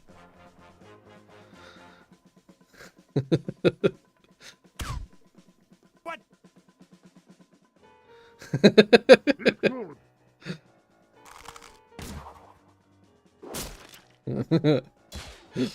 Fixed PD Watergate existing. Fixed engineer dispensers sometimes detonating when using the Manco store. Fixed spy cloak causing the game to look 3D. Fixed a bug where players. Fixed getting a screen. Yeah. Flammable maps. This is really good. I love this. Updated someone. It's like who though? Weapon view models removed.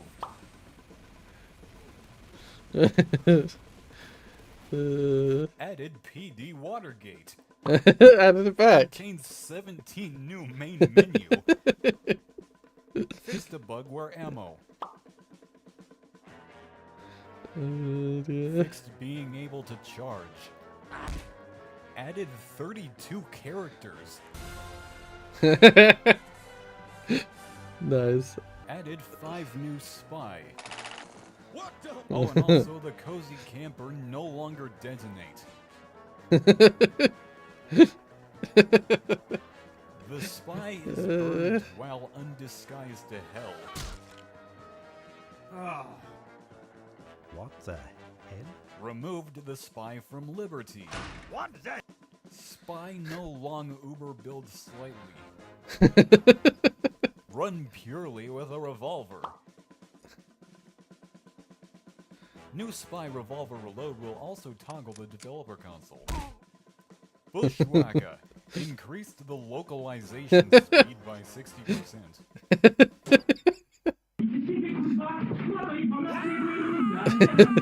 To offset this, on the bizarre bargain, we remove headshots. Killing done with the taunt now has 25% self-detonate chance. Fixed medic. Disable tantrum. Fixed an exploit related the Tom Song 6000 playing Added the Pyro's head.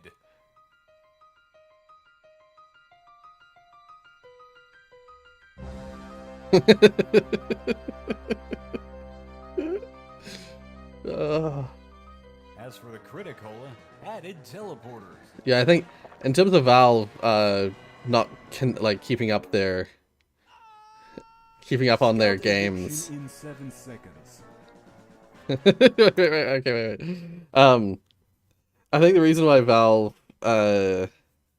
has given up on a lot of their games is just that they are like a fairly fickle team, fickle company.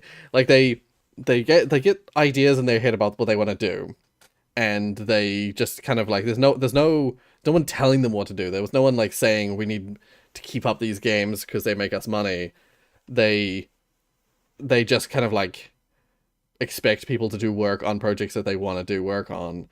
So if everyone's working and something that should be said is when they're working on a new project, something like brand new, there's kind of a stigma at Valve to continue working on old projects. If you're someone who isn't working on the current latest project, there's kind of like let's just say that you'll get the stink eye from from a lot of other developers at the company. It's yeah, they're supposed to be free to basically work on whatever they want to work on, but there's this huge like schoolyard fucking click system where it's like if you're not in the latest dev team, then what are you doing? What the hell are you doing at the company? So like there's not a huge amount of people wanting to work on Team Fortress 2 because otherwise they'll get that stink eye. Even though Team Fortress 2 makes them a lot of money, you know. same goes for all the other Valve projects. It's probably the reason why like Dota 2 just doesn't match up to the likes of League of Legends, because they don't have a dedicated team working on Dota 2 properly. They don't have dedicated teams working on those older projects. Yeah, we're talking about Valve. Exactly. Like, they don't have to work on anything. Valve are at the stage where Steam makes them all the money in the world. They could do whatever they want. That's why they were able to make VR hardware and shit. I wonder if anyone would dare to give Gabe in this stink eye. No, I don't think anyone would. Everyone's too intimidated by him. Sticky eye. Ugh. Ugh. Yeah. So like they can just work on whatever projects they want to work on. But there is a stigma of working on projects that are not considered valuable. This is just what I've heard from the likes of Tyler McVicker and stuff like that, people who have insight into the company. You meant stinky eye? But sticky eye.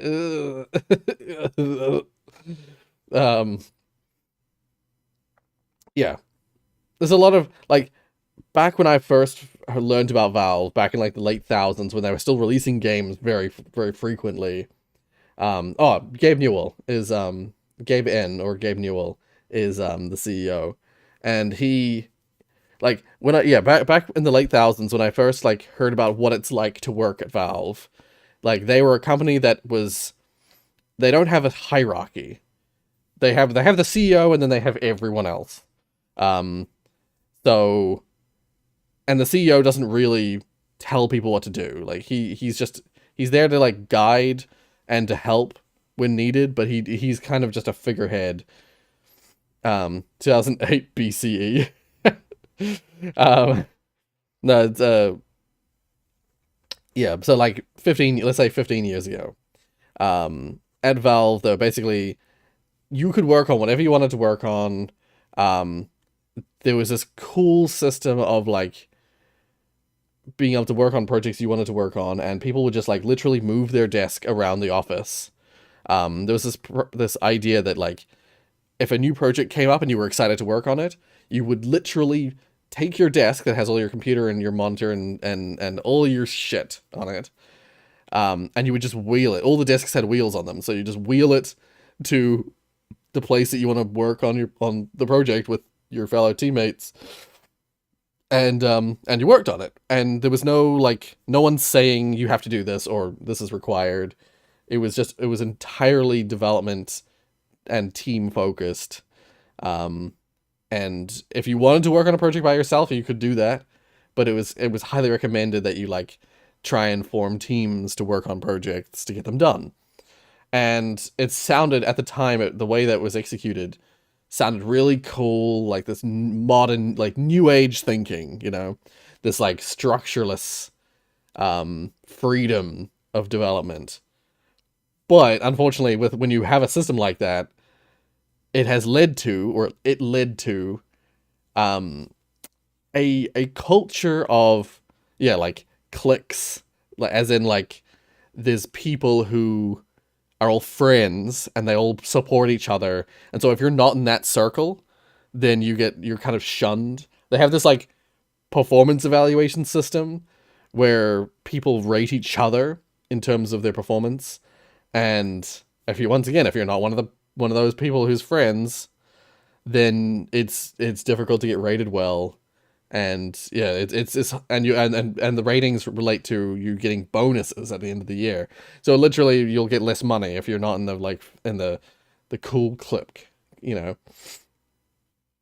And so yeah, the studio has had a lot of problems for that's basically, that structure is why in the mid 2010s Valve released fucking nothing. Valve had a decade of the wilderness where they did a lot of, like, development, but they released nothing.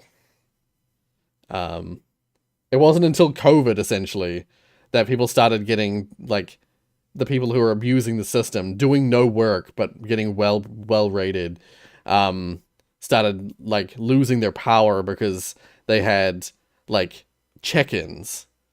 This is what I'd heard, and anyway, they had like proper check-ins for the first time in years, where you had to actually like go into an online meeting and then like show what things, what updates you'd pushed, what things you'd actually done.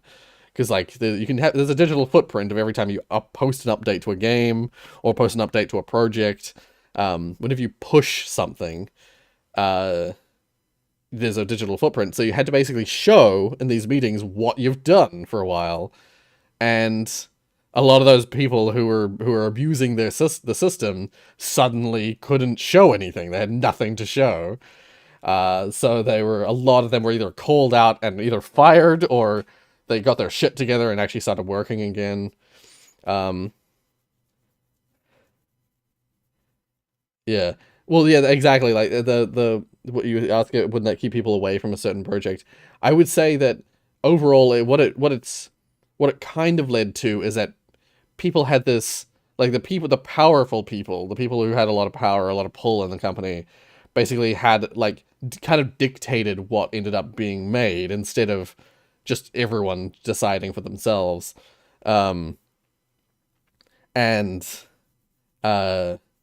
A lot of projects that were really cool or interesting got like, for some reason, got like pushed down by this clique. So yeah, let's just say there's hope for the future of Valve because things have changed a little bit.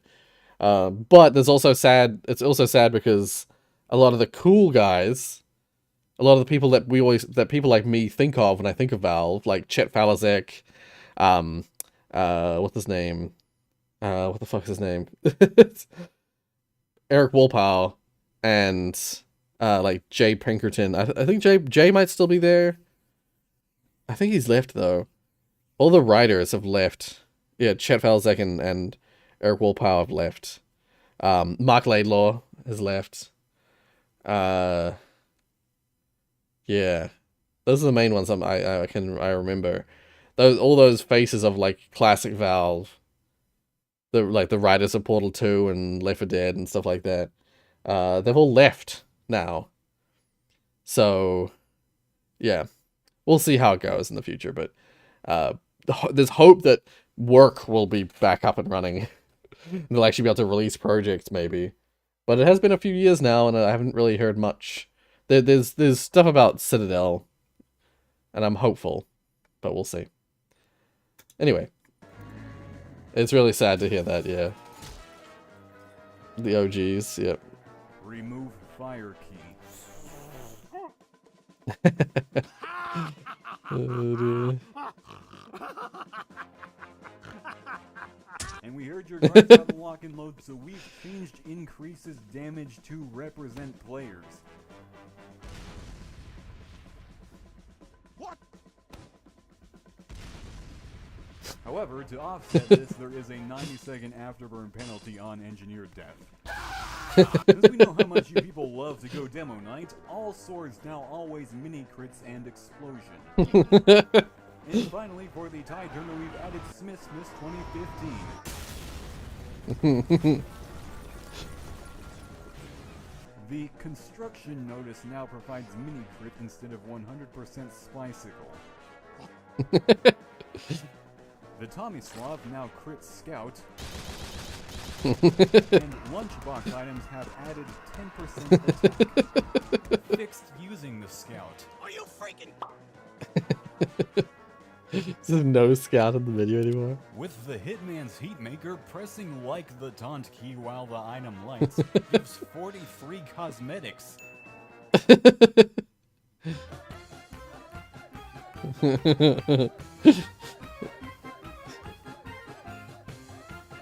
It's a miracle.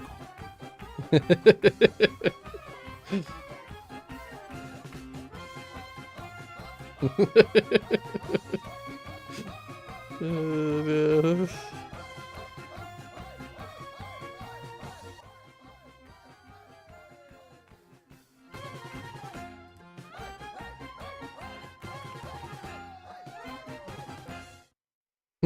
Yeah. Yeah. Oh, and rumor has it, Florida exists. Heavy, you're fired. That was great. That was really good. That was good. That got some genuine laughs out of me. Get me some like real genuine laughs. All right. How much does Gordon Freeman weigh?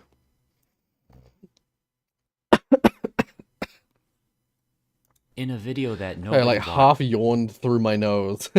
Made a fucking snort noise. I said, Florida Player only exists, is yeah. 85 kilograms, you noob. but I didn't really go into any more detail than that. Gordon Freeman's base weight is 85 kilograms, or about 187 pounds. You might be surprised to see a whole number there, and that's because the game actually just multiplies the kilogram value by 2.2. But what about the weight of everything else that Gordon has on Pin him? splash, What yeah. about the HEV suit? Let's look at that using the same command. And nothing. Well, what happens if we pick it up? No change. I even looked in this model's QC file and there was no mass given. Okay then. A single pod of bug bait weighs 2 kilograms.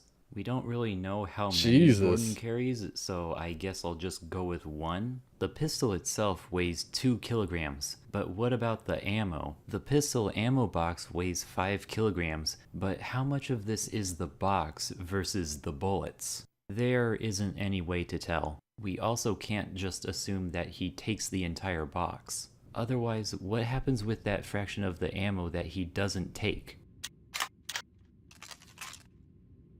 According to the internet, these bullets probably weigh about 7.5 grams.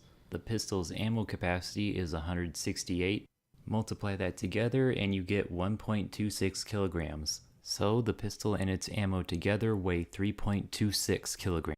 But I feel like you need to take the clip that's in the pistol out because you get that when you pick up the pistol. The pistol should be the weight, including the first clip. So you should have only added 180 or 160 or whatever it is. Grenades are 1 kilogram before and after pulling the pin. Gordon carries 5 of them, so that's 5 kilograms.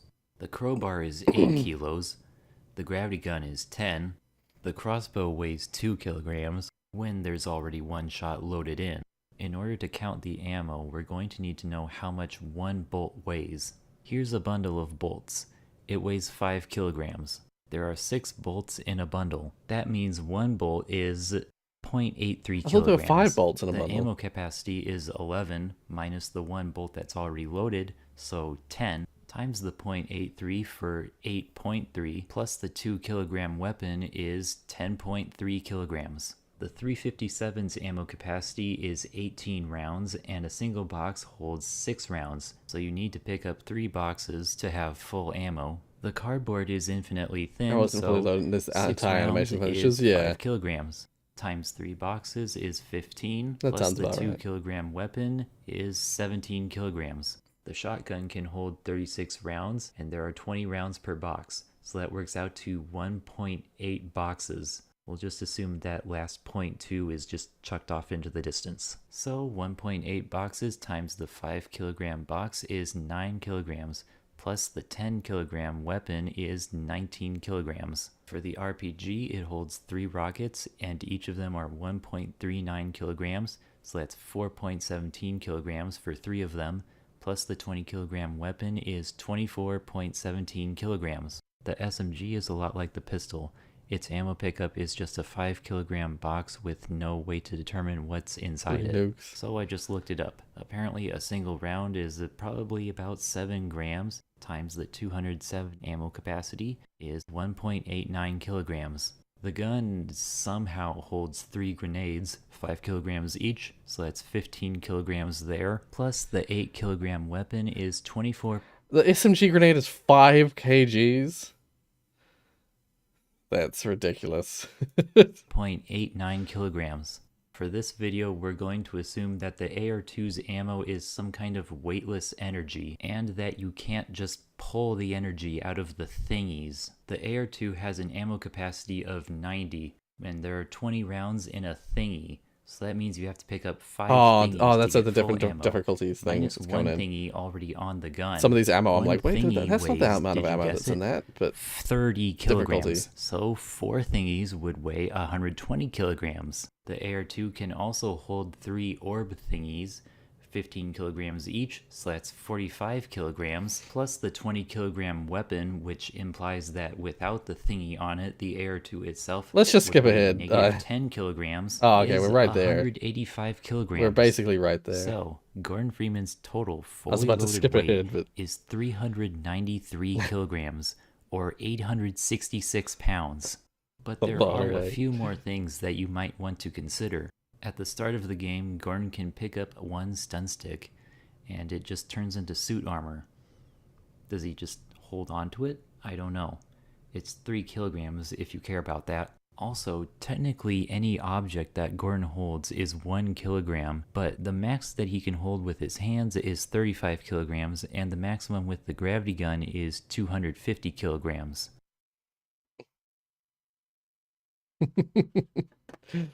Well, an interesting video. Feels very pointless. Some of it used like real world measurements, and then some of it used like in-game measurements that seemed really off. Oh dear. What is this? US sanctions tornado cash. The US Treasury has sanctioned Tornado Cash. GitHub has completely scrubbed the project from their platform, and they have also banned several developers from GitHub who worked on the project, such as this guy right here. Now, let me give you a high-level overview of what Tornado Cash does. Essentially, this is a DeFi app, so nobody really controls it. It's on the blockchain, and so it technically is unbannable and unsanctionable, if that's a word, which we'll discuss more in a bit. And it allows you to anonymously send and receive Ethereum using ZK Snark. So normally, whenever you I don't really care about this. I'm just gonna move on. Whoa. Rendering a car with my own ray tracer. I'm not interested in Bitcoin. Writing a ray tracer is not that hard. Cryptocurrency is what I meant to say. Here's one written in C in under 100 lines. The thing is, these simple ray tracers usually only support spheres and basic materials. What if you wanted to render something more complicated, like a phone or a car? Yeah, how about a car? See, that's definitely not a sphere. Today, we're not writing a ray tracer, okay? That's easy. We're creating art. Alright, we need a car.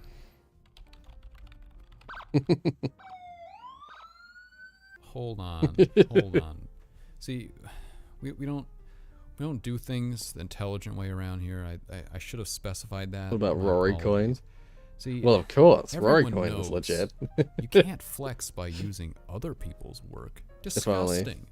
Obviously, no, I wouldn't do it even if I had the capacity to do it. See, this is very personal for me. I was hurt before when I was just a young bro in my early teens. I downloaded Blender, and the first thing I tried to do was model a car. I was a little bit ambitious, apparently. I was stupid. First thing I did was fluid dynamics, fluid animation stuff. I grew up, I got knowledge, and here we are doing mucked around with fluids.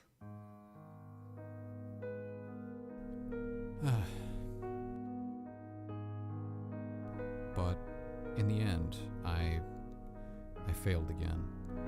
I don't know what to say. I mean, I think I'm just gonna give up. Wrong. We don't give up around here, okay? I forced myself to do it again. I threw out my old model because it was garbage.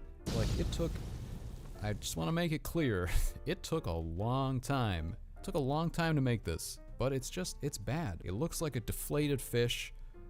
I was like, no, I am not releasing this. We're gonna do this all over again.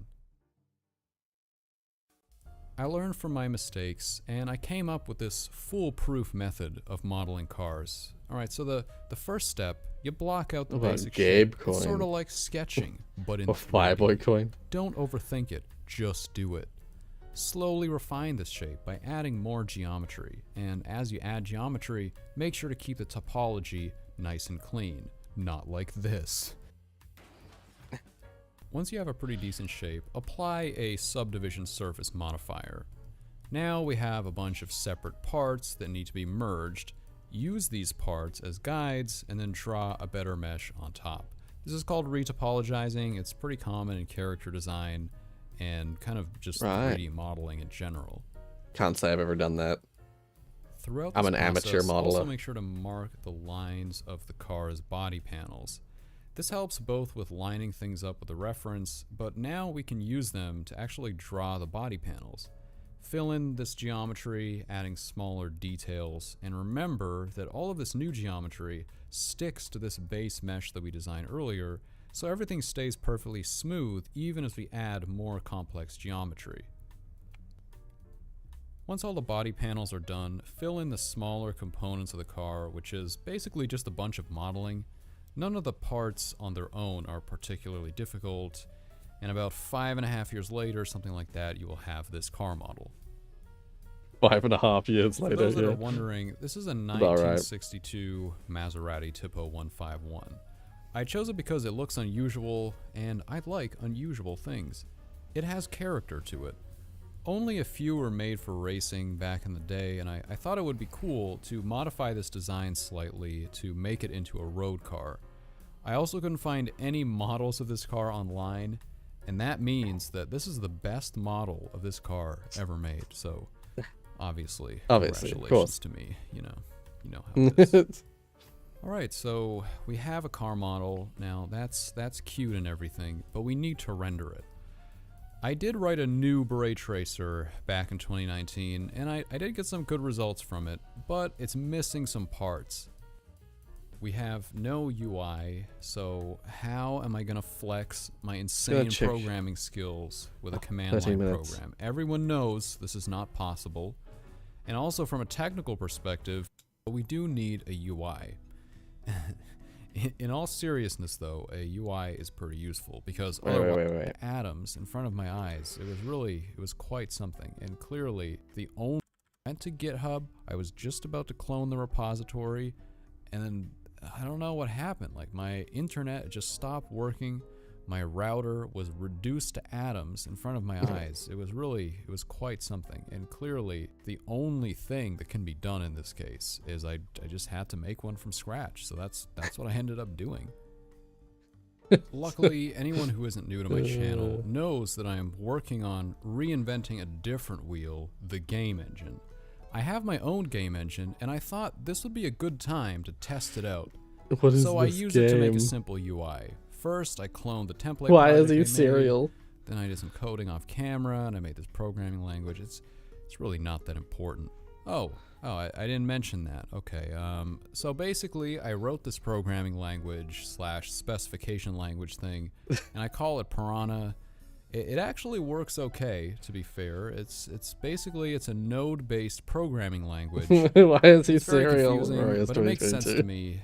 And he's a box of cereal. Syntax highlighted so. With arms and legs. Yeah, exactly.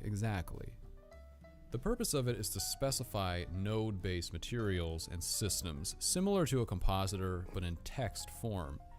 In many ways, I find this easier than dragging and dropping nodes. Why aren't you serial? Anyway, I set this up to recompile automatically when it finds that my source file has been changed. As you can see, here's a simple Hello World program. This is not a sequential programming language, though.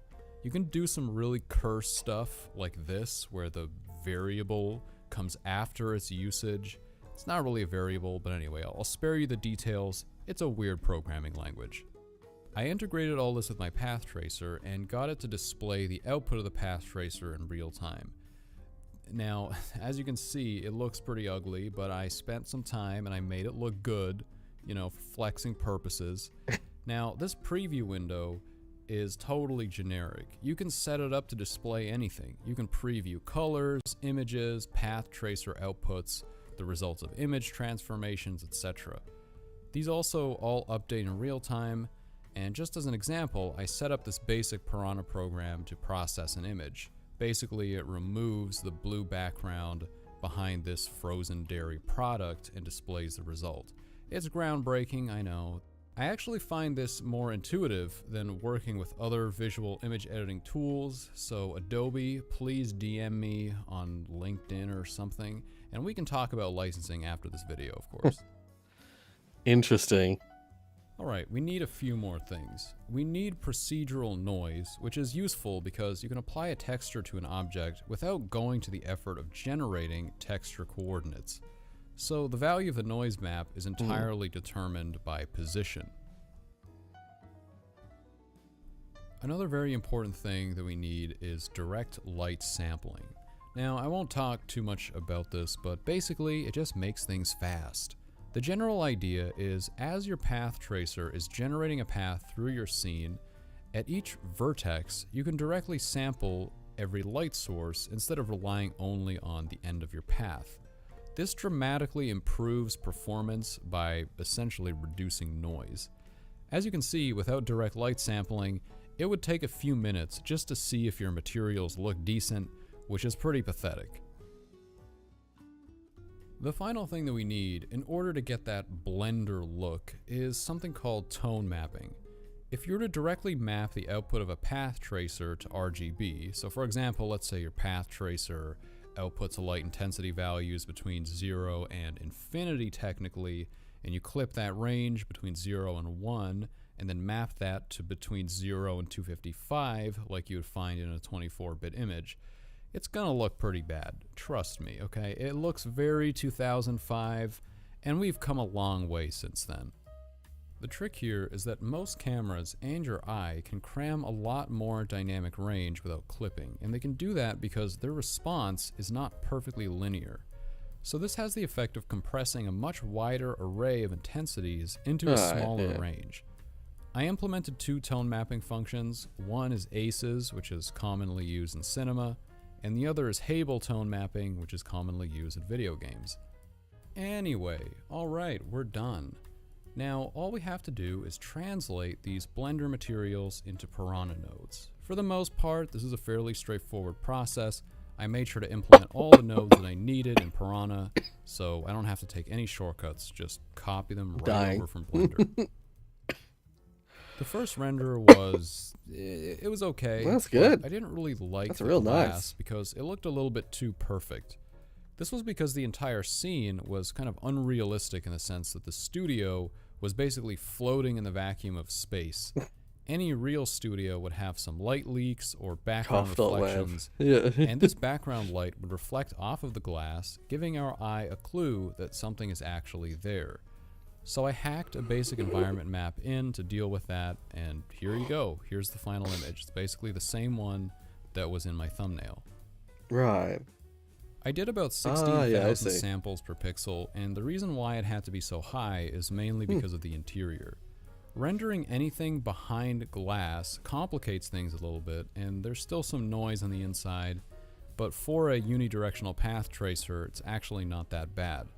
Just as a comparison, here's the output from Blender. Now, they're not exactly the same because the geometry is a bit different, but the quality is comparable. I prefer the tone mapping in my ray tracing over the one in Blender because it doesn't oversaturate bright areas, and that was one thing that I actually didn't like very much in the initial Blender render that I did. Maybe I was doing something wrong, I don't know. Yeah, the saturation is quite different in Blender. With Blender's Blender's path tracer, which is called Cycles, by the way, for anyone who doesn't know, is also quite a bit more efficient. It's about 30 to 40% alternate version with racing stripes, and these racing stripes were actually generated totally procedurally, so they're not textures. The code to generate them is pretty simple. It's basically I like he's using Superliminal's music in the background. Superliminal's music's really good. I don't really understand most of that because I don't really understand like ray tracing, and I'm not a graphics programmer, It's not my specialty. I struggled a little bit with the graphics programming paper that I did at university. Here I chill and chat with Rory and chat. Or that music from Getting Over It. Oh, so no. No, I think you're. I mean, I think there might have been actually some. Either some of that music was Getting Over It, or is very similar, because that one that was playing just there, that. Pretty sure that's Superliminal. But I mean, I could be mistaken. Maybe you're right. What I had sudden flashback of Marble Skies. Gonna rewatch that later. Oh, okay, yeah. Marble Skies is a good series. I like that one. Marble Skies had Stevia Sphere music as its music, and that music's so good. Good night, Seattle. Oh wait, I don't think I can. Can I watch this? I don't know if I can. I've wanted to talk to you about this all week, but Daphne? it's about your brother. What? I saved you. Resurrected you from the ashes. Bam, bam, bam, Those people bam. would have killed you. Now you're gonna have to repay me that debt. With interest. Hey baby, I hear the blues are calling, toss salads and scrambled eggs. How everything can change. And maybe I seem a bit confused. Yeah, maybe, but I got you pegged.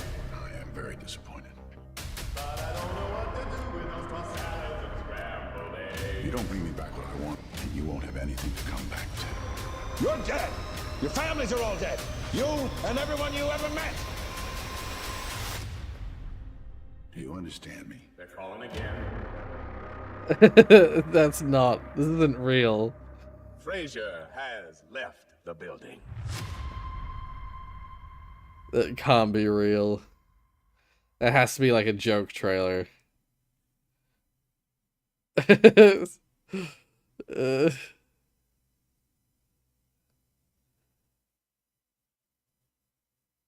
I refuse to believe.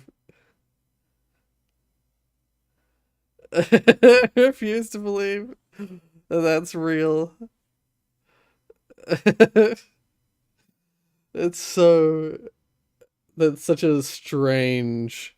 Like, that would be such a strange movie to do, or series to do, whatever they did with it. I refuse to believe it's real. Because, like, Frasier was all about, like, the... It was so, like, it was a comedy, firstly. to have, like, a Breaking Bad style return where it's, like, Frasier's, like, losing his mind and he's, like, killing people. I refuse. There was literally a scene there where he had a machine gun and he was, like, laughing his head off as he was shooting it. Like, no way. No way. Alright, I got a unicycle. I bought a new unicycle. When I was about 14, I decided I want to learn to unicycle. So I purchased a £50 unicycle off eBay with help from my older brother because I'd never bought anything off eBay before. The unicycle arrived after a couple of weeks. I was It would be okay quite at it. twist, I wobbled yes. about, but I could do it. I needed to hold onto a wall in order to get on and off, and I fell over a lot. But I could kind of unicycle. So much so that You're I took Everybody unicycle Loves to the Raymond person. seaside Fair town enough. of Yeah. Blackpool. And I unicycled along the pier. I like Frasier. And I felt I like fantastic. Everyone It was a Likes magical Raymond. experience Everyone loves until Raymond. my pedal fell off. The unicycle broke. Cut to 12 years later, I hadn't done any more unicycling. The unicycle was eaten by rats in my parents' garage. But now today, here I am with a brand new unicycle that I have purchased, and it's a really posh one as well. This was £210 compared to 50 quid. So I've not actually tried to ride it yet, but I'm excited to do so. So shall we give it a go? So as I was setting up my next shot, this fella you can just see in the background approached me and asked for a photo. So logically, I forced him to film my early evening unicycling vlog. There you go, camera's all yours. Let me put that there so you can see. Okay. So Finn, I have not unicycled for like 12 years. Okay. But I used to be okay at it, but this is brand new. Right, I'm on. I'm just gonna commit to it, alright? Okay. We ready? Let's Yeah. see how far I can get. Follow me, Finn, follow me! Chase after me, Finn! Ah! Oh my god, what do you think? Oh my god. You got far. Yeah. Look at that, show the distance. That's alright, isn't it? Yeah. I feel like the tyre's a bit flat. Now, one thing I've never been able to do with the unicycle is get onto the unicycle without having to hold onto something, which is why me and Finn run back to the car. But that is one of the things I want to achieve with this series. I also want to be able to do a jump with the unicycle like those cool mountain unicyclists. And I want to learn how to stay in Unicycles the have same always location baffled by me. just going back and forth. We're gonna just gun it, okay? Down here. Okay. Oh, Are you welcome ready? back, Zia. You gotta run with me, Finn. Yeah. You've gotta stay in front of me at all times. Not watched the You shows ready? in a while, because Okay, mostly I'm because gonna I'm go not as fast awake as I can. that early anymore. Right, fair. And I'm off. I'm off. It's like Oh my Seinfeld. god. I've not actually seen me, I'm Seinfeld. somewhat composed. I have seen the B movie. I'm going to one side. No, I'm going to the... Alright, I've saved it, you're right. Alright, I'm going to pick up speed. Well, you're not in front of me, Finn. Yeah, that's all I like it. Alright, we're away. I think it's fascinating that he's got like a, I'm assuming a fan. He recognized him. Just like filming his vlog for him. That's funny. Thanks very much. Thank you so much. Appreciate that. So I said bye to my new cameraman, had another go on the unicycle, and concluded the tyre was definitely too flat. Just giving the tyres a quick pump up, and that should make it easier to ride as well. Okay, so I'm going to attempt to get on the bike without touching anything, which I've never done ever in my entire unicycling history. But it is a goal. It's something I want to be able to do. Trail Makers, and I played it with him. I see it. Yeah. All good. Balance required. Okay. I've heard that game, Trail Makers. I haven't played it myself. Yeah, I just can't do it. But the second I have just something to lightly hold on to, such as my car, I'm away. You can't tell right now, but I'm on a unicycle. Watch this. You didn't really get to see because I'm not using fans to film my videos for free anymore. All right, to finish off, we're gonna have some riding pod, okay? You've seen what my arms are like, so the filming's not going to be great, but I'm currently on a unicycle. Oh my god, I'm away, and I'm not even wobbling about. If only Finn was here to see such a thing. I mean, it's hard to get it all into frame, but I am unicycling right now, and I'm going at pretty high speeds as well. Okay, so now we have the problem of I'm off the unicycle. Well, still, that's a long time. Anything for me to hold on to in order to get back on it, and the car's all the way down there. So this is post behind me, but there's also a curb. So I think we just go for it and see what happens. It is a mountain unicycle after all. Okay, here we go. Ooh. It's worth a try. We have fun. Do you reckon I can use this bit of foliage in order to focus my weight and get back on the unicycle? We hold on. Okay, I'm holding on and I'm now on the unicycle, alright? That should be easy now. Off we go, you ready? And we're off.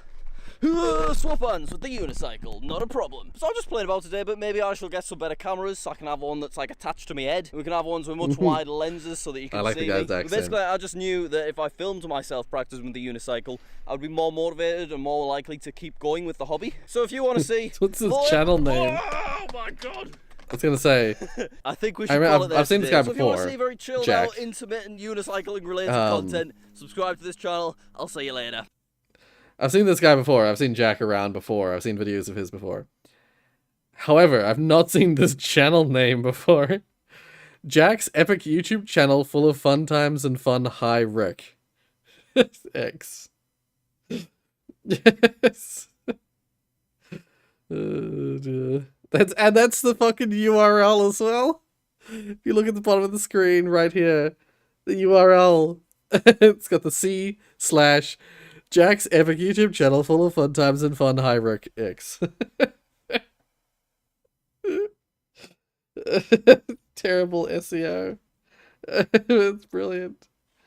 Average cool 2012 username. Exactly. It's like, this feels like one of those like crazy usernames. What's the guy's main channel? Because Jack Sucks at Life, that's what it is. I was gonna say I've seen him around before, and I've seen his stuff before. I like him. He's a cool YouTuber. Easy to remember.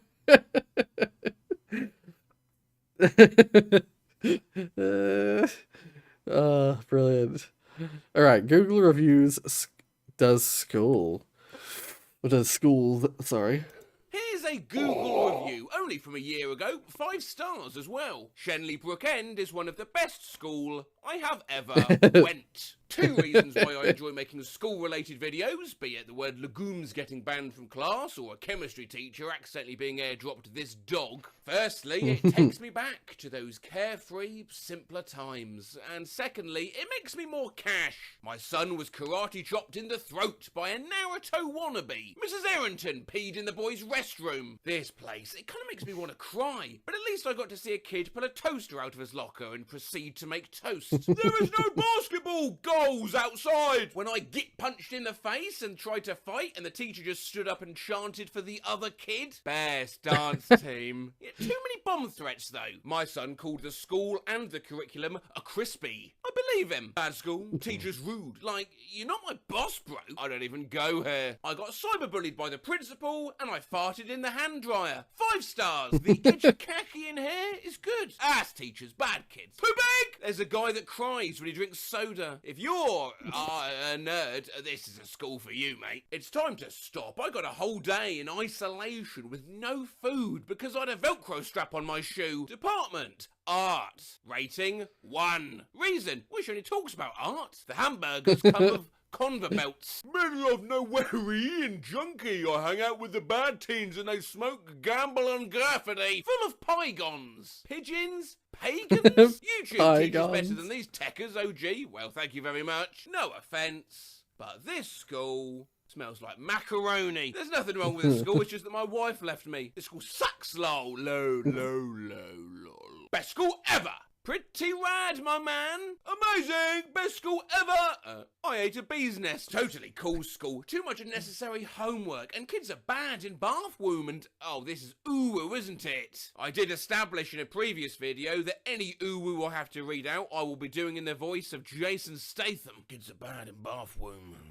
Coas. A beautiful high school. Great school, but the spoon's too deep. Bring your own from home. The bathroom was fun. Academic fair was a nice little shindig. Lonnie's a nice man. Don't go to the pond at night. Suck out. Well, this school is basically a simulation, an introduction to modern slavery and what it feels like to live I was in the cafeteria food and there was a rock in it. I go here and the teacher gave me homework. Too many liberals. My locker smells like weed. 10 out of 10. I once took this massive dump and it got stuck and it wouldn't go down the toilet. I had to put bleach on it so it would dissolve and go down. Hence 2 stars, I'm afraid. They blocked the me servers. I just hate school. Google also confidently claims if you need it, it can translate reviews. May and Klein, Quan Quebec, X words will cause inconvenience. Please see the understanding of the problem is still very interesting and it was discovered he was a very interesting and uncomfortable. He said on the opportunity where you cannot say so because he is the letters themselves are also a vapid. The basketballs smell like ass. The school is terrible. Yeah, many teachers say they're busy grading papers when the solution is not to assign as much. A review there from my friend and yours. Creamy piss. Hit by a bus. They've got food poisoning from a cold pink burger. It's okay. 2 stars instead of 3 because one time a teacher told me that I was acting inappropriately and that I shouldn't praise anime Jesus during a standards of learning. Praise anime Jesus. Did you know he have the world's Guinness record for longest username on YouTube? Oh, I did not know that. Interesting. Still wondering about what SpongeBob's tongue is made out of, but I do have a theory. Oh, what's your theory? I wouldn't have I have no idea. I do like SpongeBob theories. Alright, Pull 2 with motion controls. The Forgotten 6 Sense DLCs. I have 6 Sense motion controllers. I have played the 6 Sense DLC. I played it on the channel, didn't I? I'm pretty sure I played it on the channel. Wait. Rorius. Portal 6 Sense.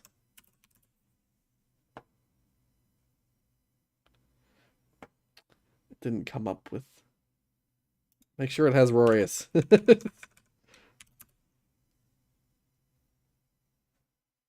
The Rorius Reddit came up, but not my fucking video.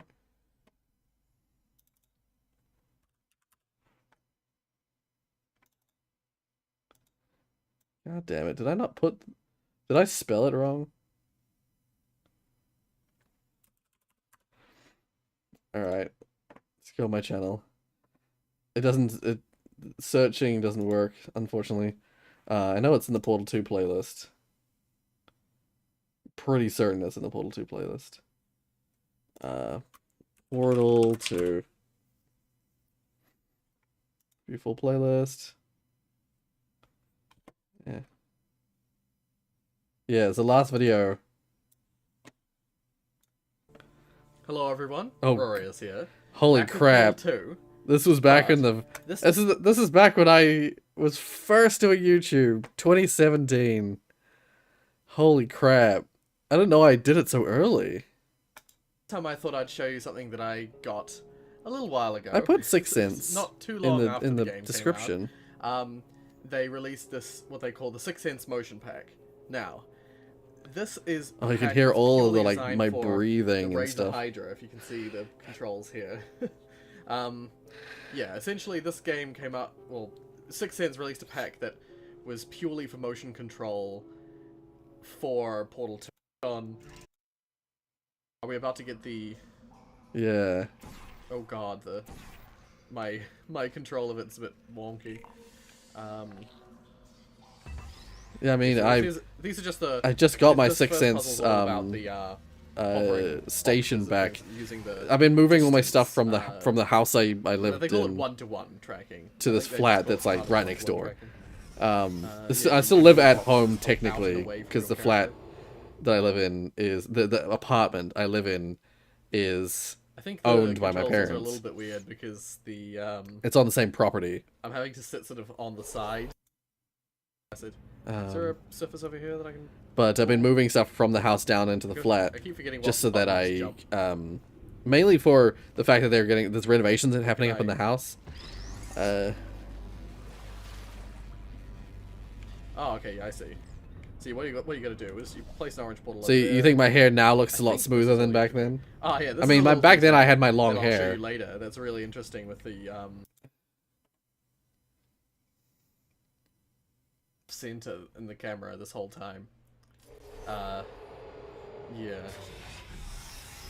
You always put my portal stuff on the background while mapping? Oh, Positioning I'm of glad to stuff hear it. is not ideal. But I'm probably only going to do the one episode of this, so it's okay.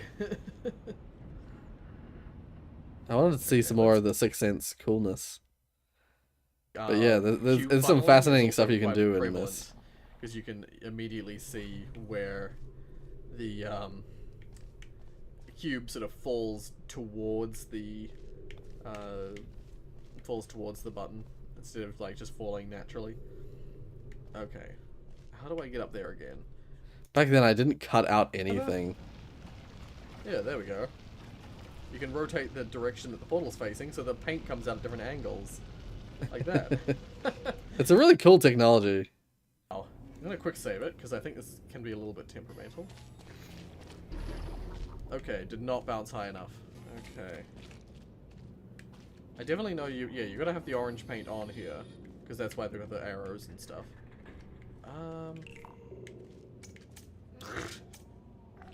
Why do I not try all the buttons? I annoy myself when I do that kind of thing. Okay, so I just need orange paint everywhere.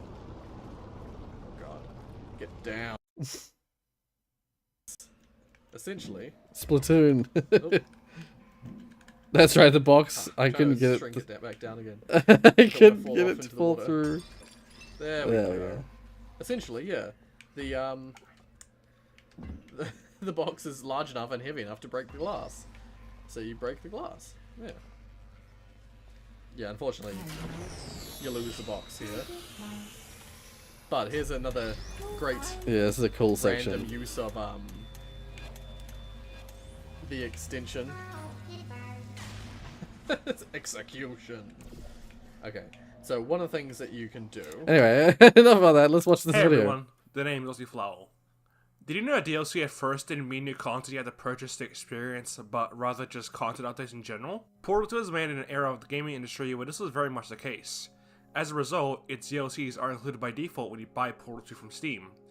These DLCs are Peer Review, a DLC for co-op that includes a new art therapy course set after the canon events of the Human Vault discovery, and the Perpetual Testing Initiative, being the addition of an in-game puzzle maker that's easy and intuitive to use. This led to an endless supply of new portal puzzles to play, all easily and readily accessible from the Steam Workshop. Internally, Peer Review is referred to as DLC 1, while the Perpetual Testing Initiative is DLC 2.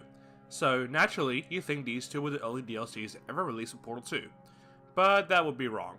While Peer Review and the Perpetual Testing Initiative are in fact official DLCs for Portal 2 produced by Valve, there is another set of official DLCs not produced by Valve, and technically had releases prior to, during, and after Valve's Portal 2 DLCs. So let's start from the very beginning of the story. We're gonna go back to 2008 to make heads and tails of everything. Light VR, yeah, well, it's basically, it's motion controls. Fully motion controls. Oh. Wait, was that multiplayer? Wait, is there a multiplayer version for the Sixth Sense? Enter Sixth Sense Entertainment and Razer.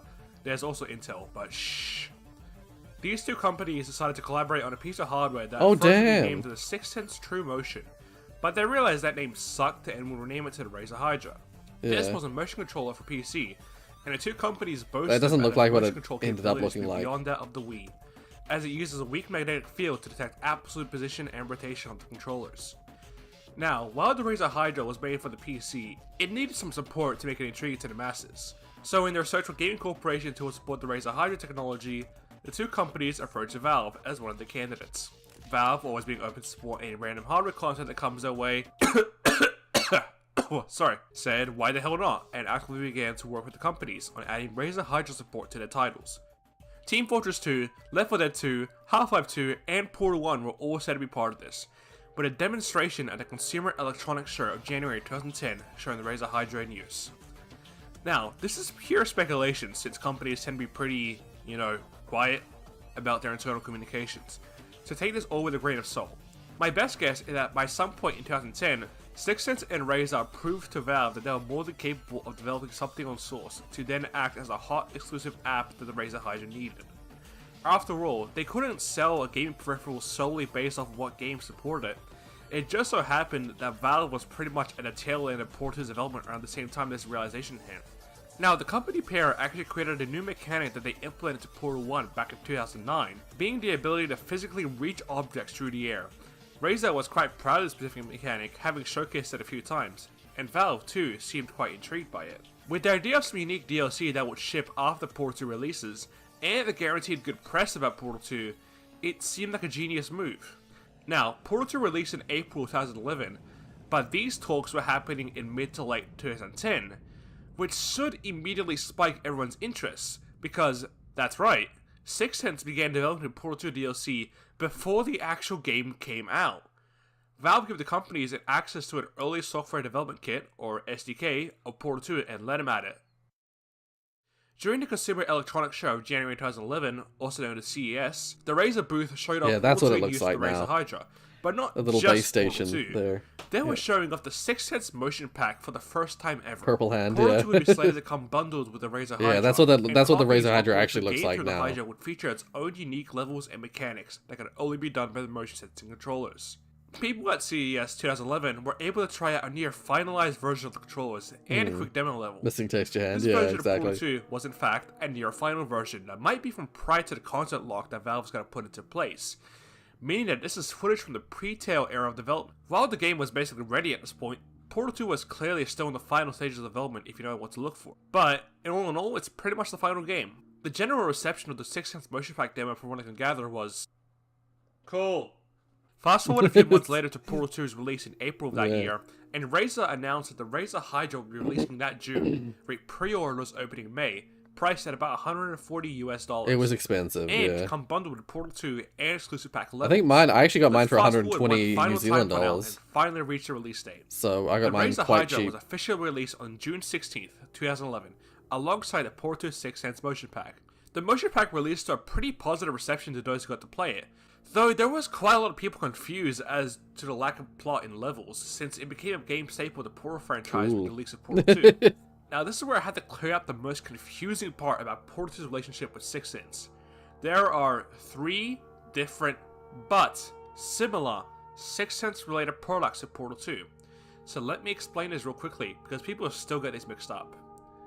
So there's the Portal 2 6th Sense motion pack, which was released via the DLC system in June 2011. The motion pack was delisted from Steam after Razer discontinued the Hydra controllers. But the source of confusion comes to the presence of the Portal 2 6th Sense Perceptual Pack. This is a free game you can download from Steam that utilizes the Sense 3D camera. Oh, right, This was released on the 20th of September 2013. The confusion stems from the fact that this pack contains all the original motion pack levels, insert asterisk here, and 7 new levels that made the Sense 3D camera in mind. These two are not the same thing despite that. They have unfortunately similar logos, but just keep note of the wording difference here. Motion pack, Perceptual pack. Yeah. 2 different things, okay? Both are being covered in this video, so don't mix them up. The third 6th Sense related product is Portal 2 in Motion, which thankfully has a more unique name. But this is just a repackaging of the 6th Sense motion pack, made to be used for the PlayStation Move on the PS3. This was released on November 6, 2012, a staggering year and a half after the original motion pack did. It is practically identical in all shape and form except for the control method, so whatever I say about the motion pack should apply to In Motion as well. Now that I've got that sorted, how about I go play I never played it on PlayStation. There is a fan-made fix that makes it compatible to play utilizing VR controllers, which would be a more cost-effective option and is a more widely accessible piece of hardware that's easy to come by, or do I take me for a normal person? So this is the Ranger Hydra, and yeah, I genuinely did go out of my way to track down one and get it for myself for this video. I gotta say, these controllers feel great to hold. Yeah, they're cool controllers. Absolutely designed with being ergonomic in mind. And yeah, while they are wired controllers, it actually didn't detract from the experience of using it. It all just felt very natural to use, which is incredibly surprising. Cool. I did try the Razer Hydra on other Valve titles that had support added to them, but a lot of the games I tried have lost their Hydra support. It's been 10 years since the Hydra released after all. A lot of the support has degraded as time has gone on. Similar case to the Oculus Rift support that these games originally had. Here's some footage I found of the Razer Hydra being used on Team Fortress 2 to demonstrate its use in other games. While we're on this topic of the Hydra being used in other games, it actually released with support for over 121 different games. Now this is primarily a Portal and Valve focused YouTube channel, so I'll list the names you expect to hear. Keep in mind the level of support here varies between games. Alien Swarm, Half-Life 1, Half-Life 2, Left 4 Dead 1, Left 4 Dead 2, Portal 1, Portal 2, and Team Fortress 2. But I'm not just gonna list Valve games here. Honestly, you should just go read the list on Wikipedia's page for the Razer Hydra. What I'm showing you though is that this piece of hardware was obviously more than Half-Life 1 source. But let's toss this all aside because I know what you all are really here for. Let's start checking out those Portal 2 levels. We'll begin with the motion pack since it was released first. I'll be using a fan-made fixed version of the motion pack DLC that ensures it functions as normal, as an update to Portal 2 irreversibly broke stuff from versions going forward. You'll still need a Razer Hydra to play this though, you'll see why. So anyways, the motion pack gives us 3 new options to play. A tutorial, the motion pack itself, and an advanced motion pack. The tutorial is where we'll be going first. The tutorial begins with us in an overgrown room. A pincer drops us the portal gun and we grab it off the ground. Immediately, you can see the effects of the Razer Hydra here. This is what is known as free aim, and essentially lets us aim more precisely in-game without the need for the camera to be constantly following our every little move and making our motion signals jittering. This tutorial first locks our view so we can get used to free aiming, before then unlocking the view and allowing us to look to the sides. Eventually, once we have verified we know how to free aim using the Hydra, we finally get to move around. The Hydra utilizes the left stick. The only good thing about that game is the chapter select and better flashlight. Totally not shamelessly pasted in for a main campaign. Technically, the water is better too, but the water was fine in the original. By showing us how to jump. You can do this either by flicking the left controller upwards or simply pressing a button on them. Really, it's something that'll depend on your preferences. I choose to use whichever is more convenient for me at a given time. Yeah, after jumping over the misplaced computer tower, we arrive at a test chamber and be introduced to what yet another one of the motion pack's new mechanics. 1-to-1. Look familiar? Yeah.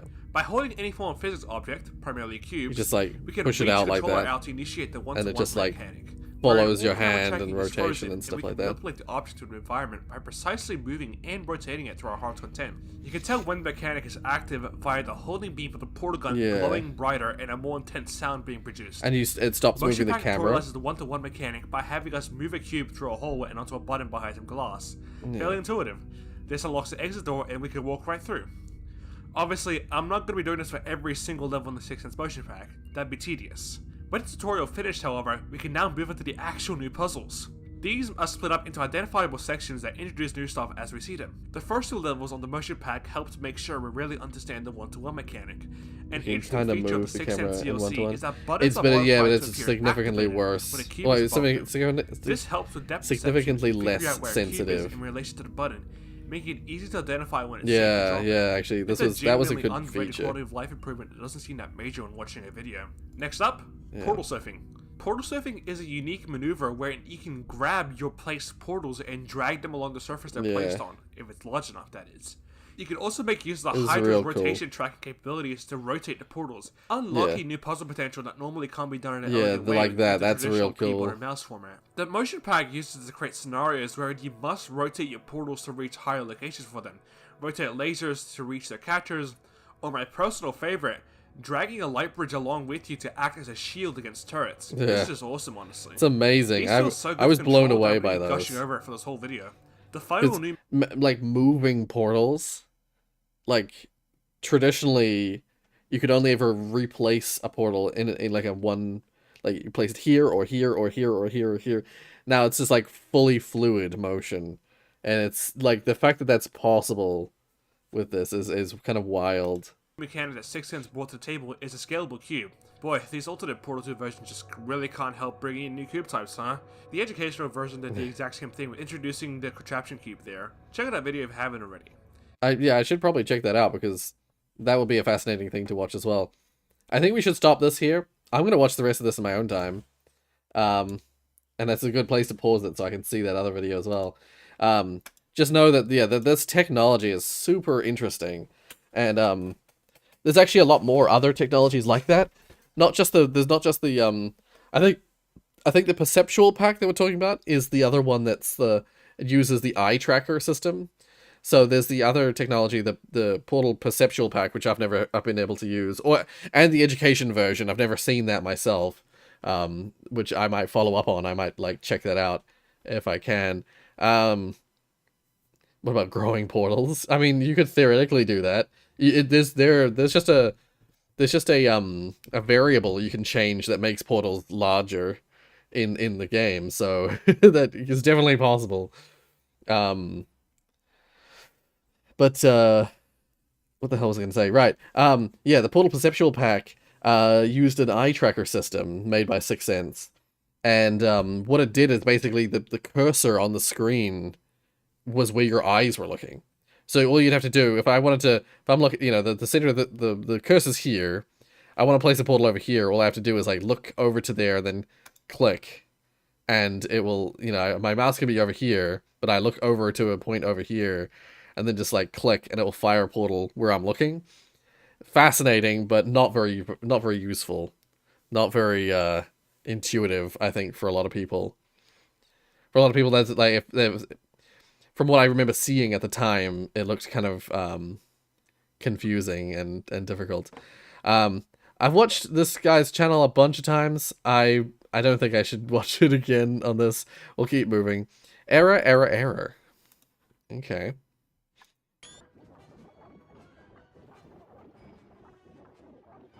Being able to grab a section of a portal and stretch it out to make it larger. Yeah.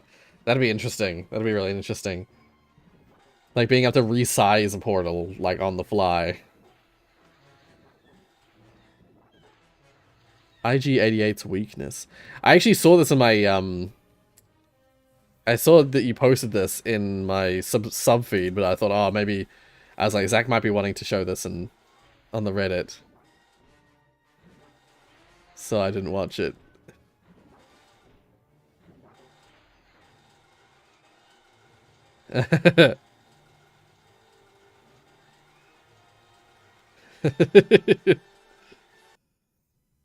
It's just error.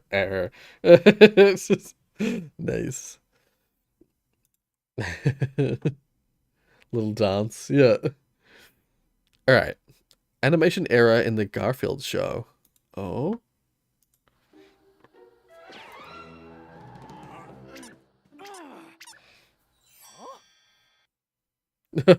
Oh, was that just like left in? There's a little bit of like the non-finalized animation just like left in the show, the live one that went to TV. That's, if so, fascinating. Just got my new Alienware Aurora this weekend. Oh,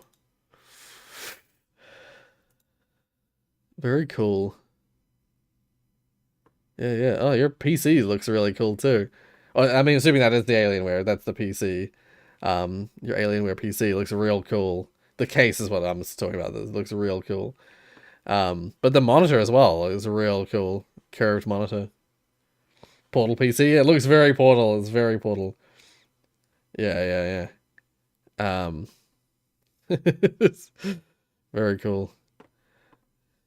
I'd been looking into curved screens. There we go. Yeah, I got a nice close up.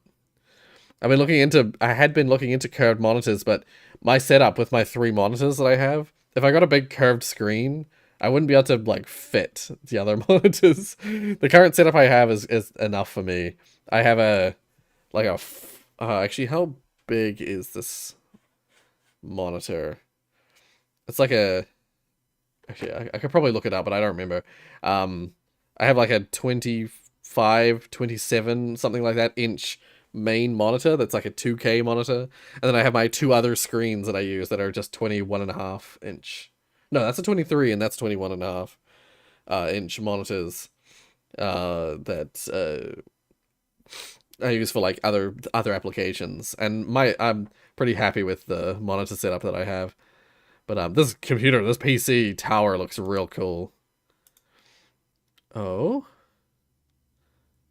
Oh, this is the software. Oh, and yeah, you can choose the lighting and stuff like that for all the different lights. That's really cool.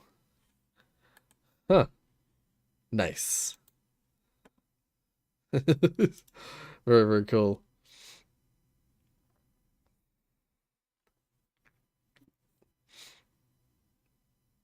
Yeah, yeah. GLaDOS. GLaDOS PC. Yeah, very cool. Right. Well, see, the problem I have for me, the reason I have the 3 monitors is that I can have 3 distinct spaces for different stuff. Like, I can't live without my 3 monitors anymore. Having just one screen that I have to like share window space with, I just can't handle it anymore. But like with a desk like this, that one monitor is a good size for that desk. Like the desk I have is like my arm span, and my desk is about 2 meters wide. I don't know what that is in American imperial measurements, but like basically my arm span. I have a nearly 2 meter arm span, not quite, and I can't quite reach either side of the desk. That's how that's how big my desk is. So wait, is it 2 meters? 1.8? No, 1.8. Sorry, 1.8 meter arm span. So the desk isn't quite 2 meters. I was like, wait, I'm not 2 meters tall. my arm span is slightly larger than my height. And my height is 180, so it's somewhere around like 185 or 190. It's close to 2 meters. So I can fit all 3 of my monitors and my PC on my desk. And so that's like, it fits. It all fits. If I got any larger monitors, they just wouldn't fit my desk. I think I asked this before, but I forgot what you said. But when do you think you can play multiplayer stream again? Yeah, again, I usually... No. I said I'm 180 centimeters tall. That's... Where did you get 1'5"? It's 5 inches. I'm 5'11", is what I am. Well, technically at 180, I'm like a tiny bit off 5'11". I'm technically 5'10.7 or 8 or something like that. Closer to 5'11 than 5'10, but technically not quite 5'11. I was gonna say 1 foot 5 inches. Like what?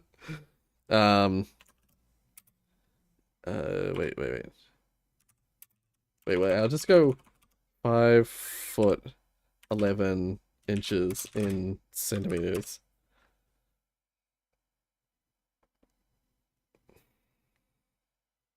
Oh, okay. Yeah. See, 5'11", apparently, according to this, would be 180.3 centimeters. I'm pretty well bang on 180 centimeters. So I'm technically slightly under 5'11". I'm 0.3 of a centimeter below 5'11". So yeah, that's my height.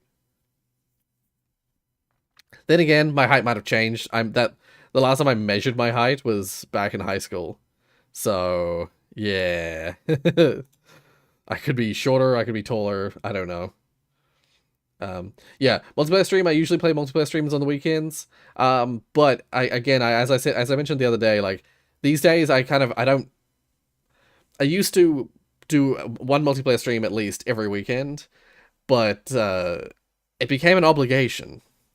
And when I didn't stream multiplayer, people started getting upset about it.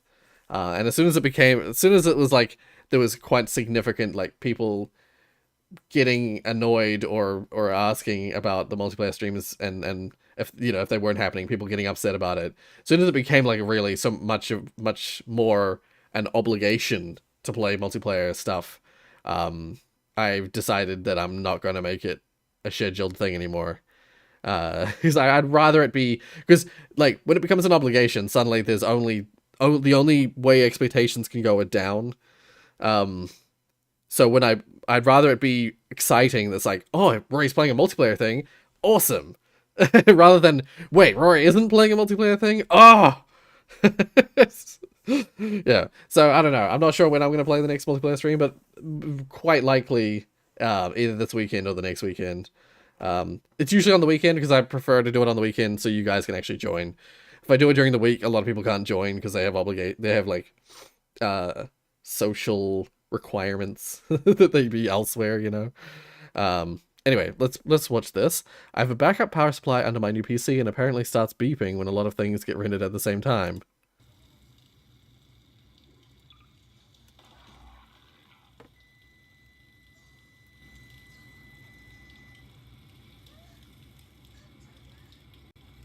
That might be... Oh, interesting. A human. I know. I wouldn't have believed either. Apparently this human escaped and nobody's seen him since. There was a sort of long chunk of time. Huh. That might be... Your PC might be trying to... Yeah, I can hear it. Your PC might be trying to draw more power than it has. That might be what that is. I'm not sure. I don't take my word as gospel. I have had many problems, and I've had to troubleshoot for ages and ages. But the first thing that came to my head was that idea that my old PC, something that used to happen is it would just crash. It would just, like, hard crash randomly. Like, it did not crash. The desktop did not, like, blue screen. It just hard crashed. Like, pretty randomly, but very specifically when a game was suddenly loading a bunch of new shit. So there was a bunch of processing happening. Suddenly, my PC would hard crash. And I found out the reason was because my power supply cold hard crash. Oh my god. Yes. No, it's actually quite hot. It's hot hard crash. But that Crash Bandicoot reference. The immediate thing that comes to my mind in that thing is like specifically when it's like rendering a lot, so there's a lot of processing happening in my mind. I'm like, I wonder if that could be a power supply issue. Seeing as it is the backup power supply, I'm assuming it's a UPS. It's basically designed so that if power cuts to your computer, it won't immediately, your computer won't immediately cut. In that case, it could be a power supply issue. Like your PC is trying to supply power to all the components, but it's not got enough power. So the uninterrupted power supply is basically kicking on because the power supply isn't enough. I have a better backup power supply now so that it only beeps when power goes out. Oh, okay. Interesting. Because yeah, again, my solution to my problem with my old PC was to get a very powerful power supply. I didn't get a backup. I still don't have a backup. I should have a backup. But I went from a 450 watt power supply, which was barely managing, to a 1000 watt power supply, which is still to this day keeping up with all my components that I have on my computer. So yeah, you don't need 1000 watt. 1000 watts like overkill, but I just did it because I have so many hard drives in my computer and so many things plugged into power that yeah, I wanted to make sure it never cuts ever again. Yeah. Anyway, for science, what is this? I love the last one. What I smell? Wait. Hello? Do you smell what I smell? Hello? What is that stench? You have any idea what's... Hello, Gordon Freeman. It's good to see you. No! It's good to see. Wouldn't you like to get one of these blood samples under a... Are you 100% sure that theory of yours is correct? No! I believe this will make for a notable paper, don't you? Do you know who ate all the donuts?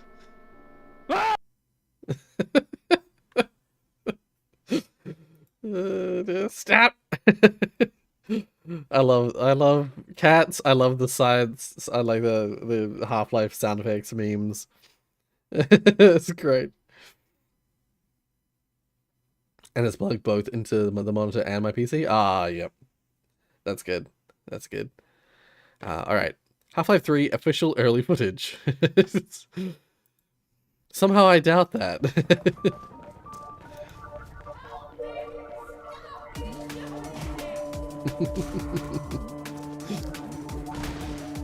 This almost looks like it has the Mirror's Edge. This feels... It's definitely Mirror's Edge. This is... Whoa. How did they do this? They've used the Mirror's Edge Catalyst engine, maybe? And they've put Half-Life stuff into it?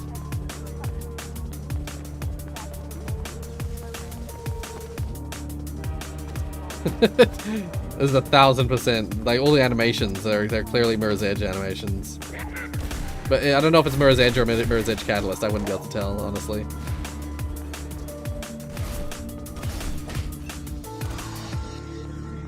But with all the, like, special takedowns and stuff, it makes me think it might be Catalyst. Well, I don't know.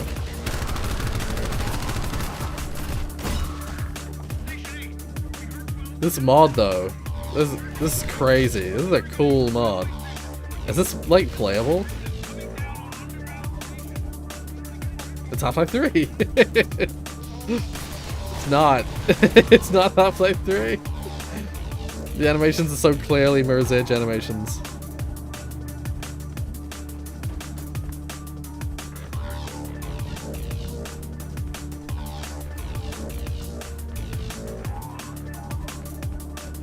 It's even got the, like, speeding up as you sprint in one direction. If you keep sprinting in the same direction, you, like, speed up.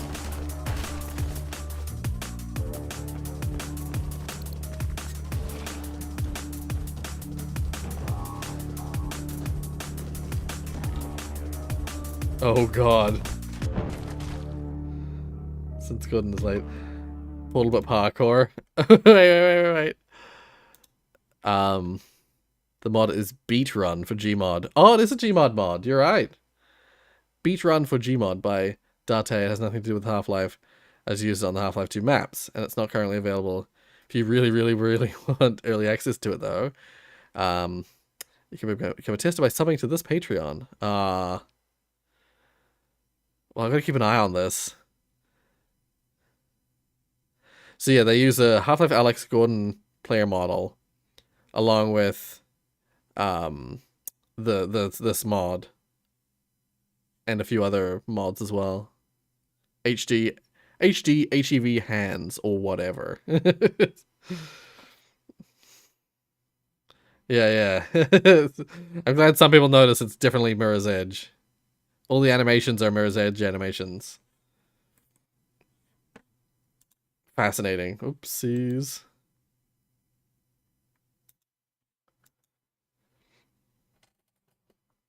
It's Gordon's late. Late to a meeting. When you do play Gary's mod, again, I found it fun to run away from next spots. Oh, right. I've heard about that whole next spots thing. I've seen people playing it in Roblox. I don't really watch or play Roblox stuff. So in Gary's mod, yeah, if there's servers we can join for some next spot stuff, we'll give it a try. Yeah, it was, as it turns out, was in fact Gmod. Well, a good call. Yeah, I didn't think about those icons. Those are definitely Gmod icons. Could be playing as Alex. Yeah, you could be playing as anything, really. Roblox is full of Legos. Wheatley's Parkour Sweep. Ah, interesting.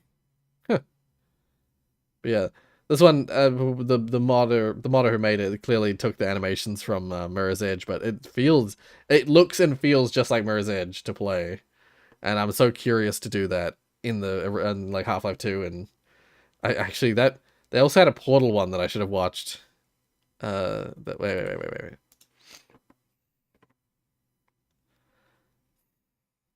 The Portal one listed here? No. Go to the end. No. Don't actually play it. Oh, don't do that. This one.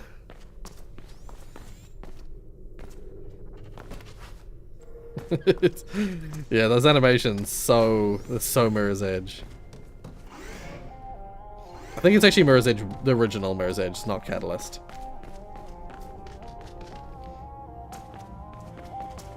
Just because they look too familiar to me. I played Catalyst, but I played Mirror's Edge, the original Mirror's Edge, way more than I played Catalyst. Oh, that was very awkward.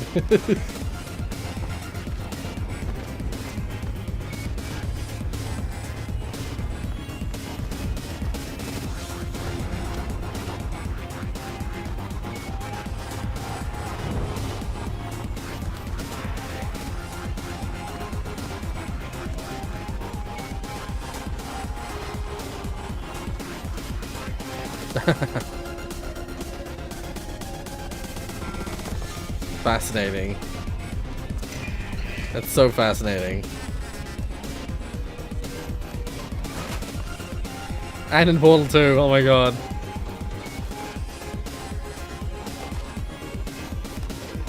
Oof.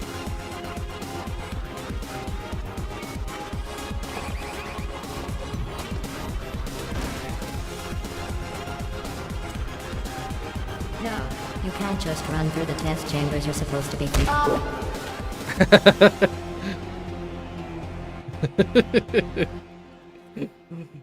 Yeah, that's really funny. That's really interesting.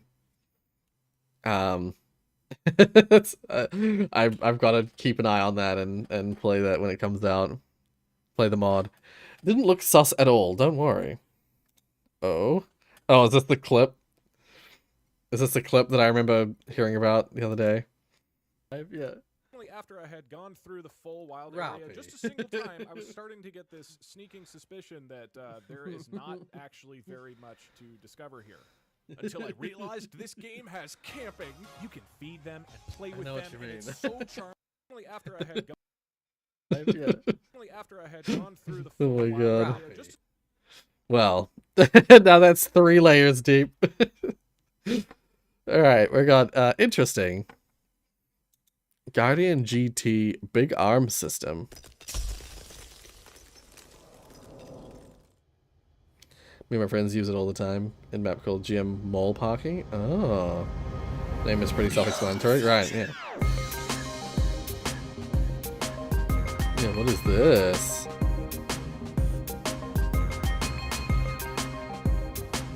Oh.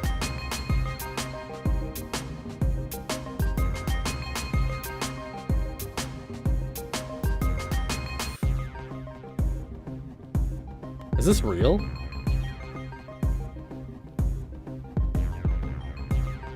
This is from 2018.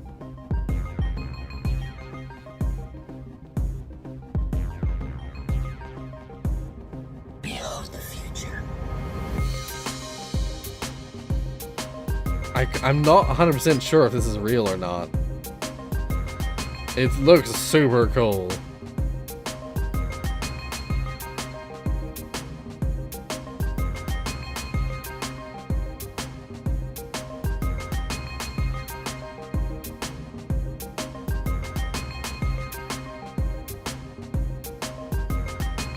Want to see Gladys doing some parkour as a boss battle? Me compiles a huge map, also me forgets something to put in. Fuck! Yeah. I know the feel. Compiling and recompiling the fucking city map in Portal 1 with my laptop. See, that looks almost animated. I'm not sure if this is real, but it's cool. If this is real, that's badass. Maybe they just sped up the video or something, and so it looks a little weird. But yeah, really cool. I want shit like that to be real. Oh, actually, I've already seen this. This came up in my recommended. So, what do you think? SpongeBob SquarePants, a Greek god?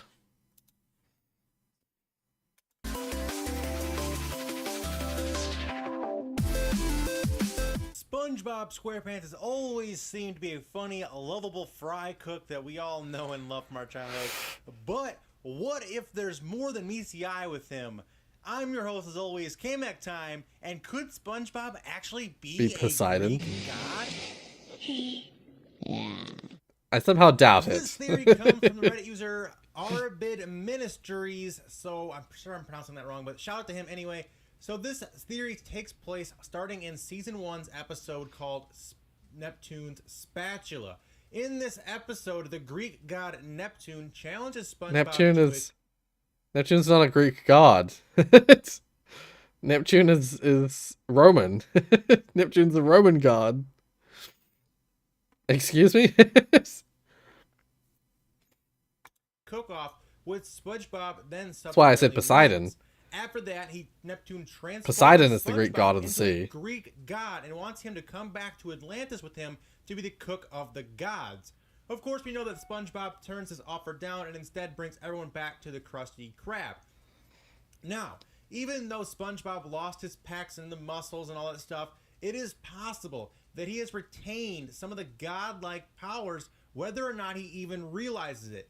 There are so many unexplainable things that happen after he's given these powers. I mean, for example, in the end of that same episode, SpongeBob chastises Neptune for using magic on the stove when it burned his finger, in which Neptune replied in a very submissive tone, quote, "Perfect patties are made with love, not magic." This is the same Neptune who in the beginning of the episode mocked SpongeBob because he was too weak to pull the spatula. This is silly, at the yeah. beginning of the episode. Yet he is now being belittled by SpongeBob, and he is the god of the sea. Like, he is the biggest god in the entire sea. Yet now SpongeBob is talking down to him. This may be a piece of evidence. Another thing to look at is how SpongeBob can immediately bring things to life, seemingly out of thin air. I mean, when you think about all the characters he's brought to life, think of Bubble Buddy, Bubble and Buddy, yeah. Doodle Bob. Those are the best examples. But there's also that Krusty Krab pizza episode where he got a rock to move like a car. That just didn't seem possible. It blew Squidward's mind, and kind of my mind too. And there was the episode called another man's trash where SpongeBob has the hat and he gets taken away from Mr. Krabs. They bury it. And he goes to the cemetery. Well, then the cemetery, all the skeletons come back to life. Smitty Megerman Jensen, or whatever the hell his name was, comes back to life. Yeah. Skeleton. Could that be due to SpongeBob's godlike powers that he's inadvertently using? And this is one of those like theories that's like, you're like, nah. I don't buy it, but I mean, I'm just gonna move on. I don't buy it, but it's fun. It's fun to make wild accusations. Fixing the donkey van with bananas. I have a theory, but it might be too shocking. Is it that he might be a sponge? Mate, she's a beaut and a perler. Look, it's a cartoon. And I drive this far less than this.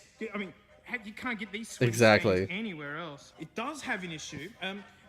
The diff is really noisy. It's always been noisy, but it's never gotten worse. And in the words of James, he said, well, it's not making helicopter noises yet, so it's fine.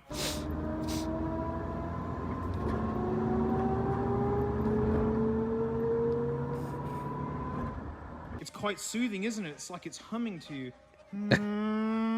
But it means that the diff's all messed up, mate. But we need any excuse to use the hoist. Rise, my nugget. Rise. No more lying on the floor. No more lying on the cold ground. We can fix things properly. Wait a second. Mark, are you calling? Sorry, 1 second. I think Mark needs something. 1 second.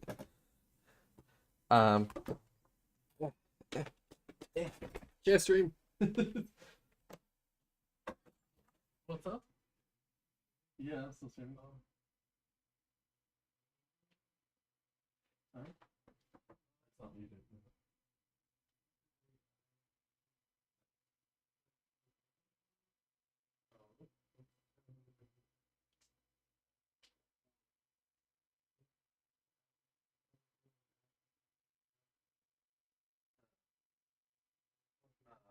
I only have 500 in my saving and less than $100 in my spending.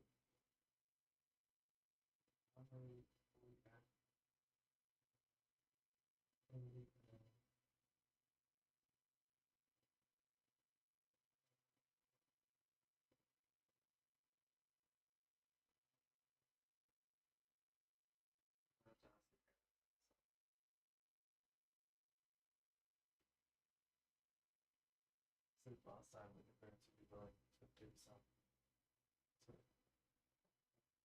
Right, yeah, I'm still streaming, so.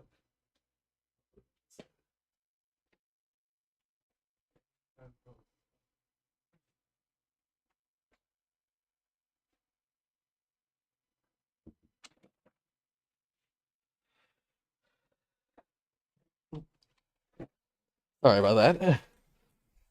I shall return to stuff. I realize it's basically the end of the stream time. We're basically at the end. So, what are they doing with this? What's happening? So what? Here? So we got to take this whole thing has to come off, yeah, for the bananas to go in. No, I'm gonna put them through this hole. What? That? Yep. Okay. It changes off getting tools for the important bit. Oh. Why are they That's playing? what Trace really good for. It's holding this stringy crap. Oh, there's diff oil in it. Oh, that's a weird color. Oh. You know it's a worry when the master mechanic who's worked as a mechanic for a very long time says, that's a strange color. This is gonna be tricky. Well, here's a poking implement. Yeah. Fixing the diff.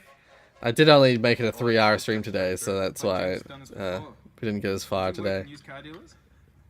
And we did chat a lot. This source came from you, by the way. This was an old trade school secret. Was it actually? That's where I learned it, but not from the lecturers. Wait, what did that say? Got stuck on some banana just there. There was a... Oh, there, the sound of the...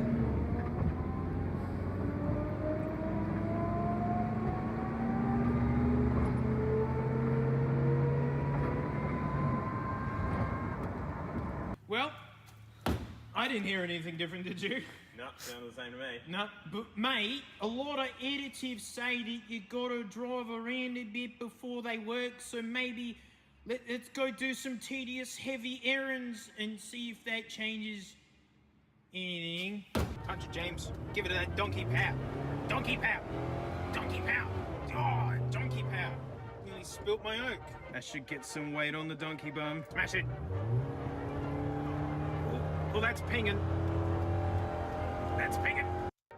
Oh, Okay, no. yeah. Skip to it.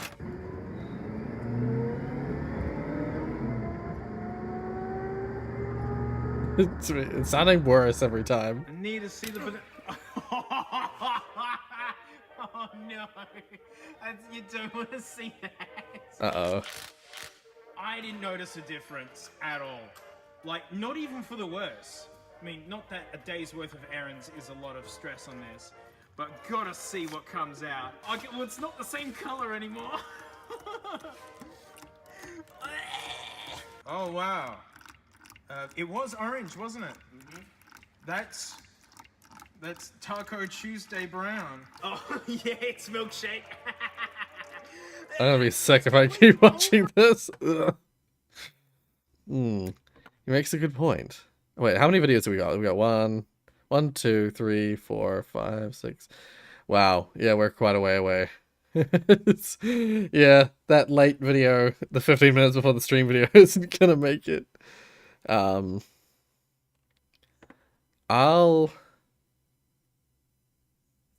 watch up to this one, I think. Oh wait, no, I'll watch up to this one. Yeah, we'll go up to this one here. Cause yeah, we'll just. I don't want to go on. I don't want to go over too much because I've got stuff I gotta do today. So, Saul Freeman. Your Honor, my client was clearly aiming for the trash can. How could he imagine that the can would hit the agent? Yeah, brilliant. All right, still alive. Jump ahead of the queue. Loading PB Town 5Y.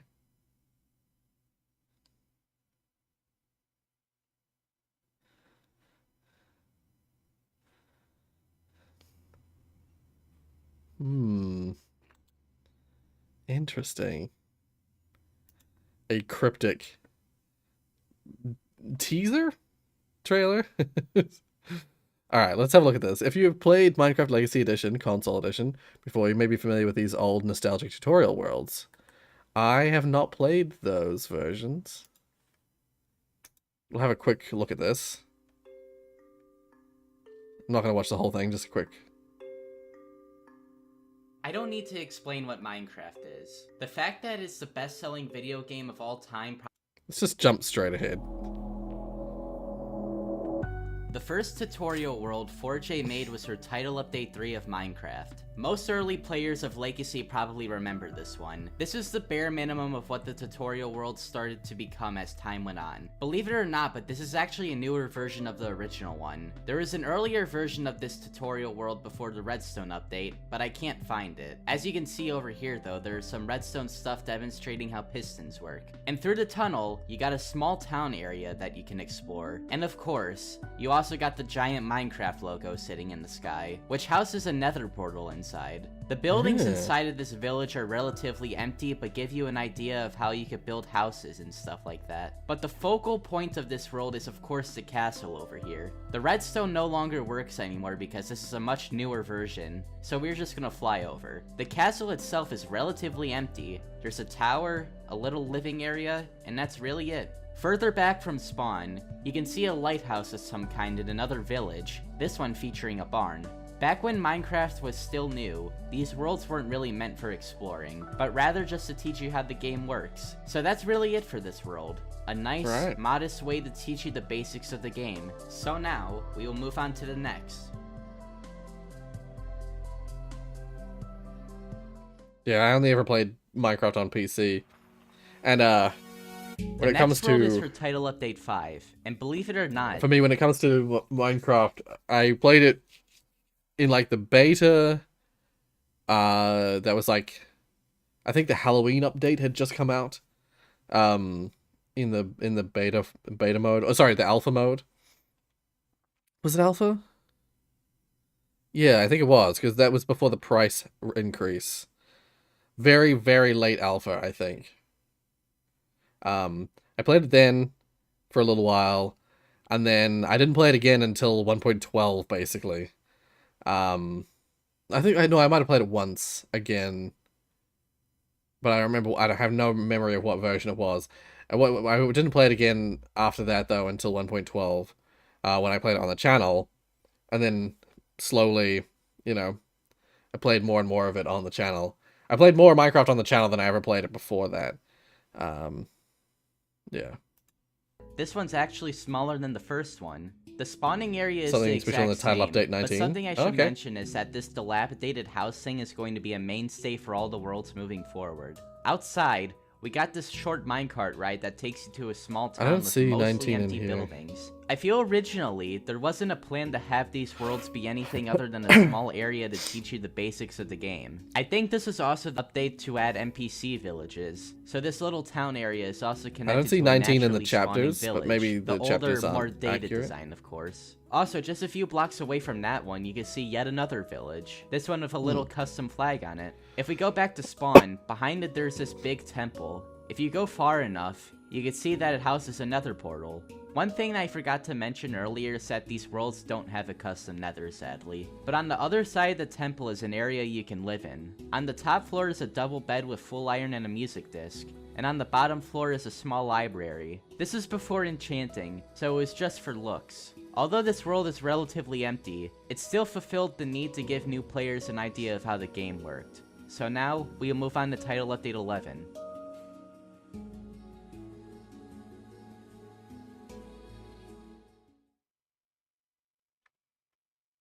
There's 3, 5, 11, 12, 31, 41, and 70.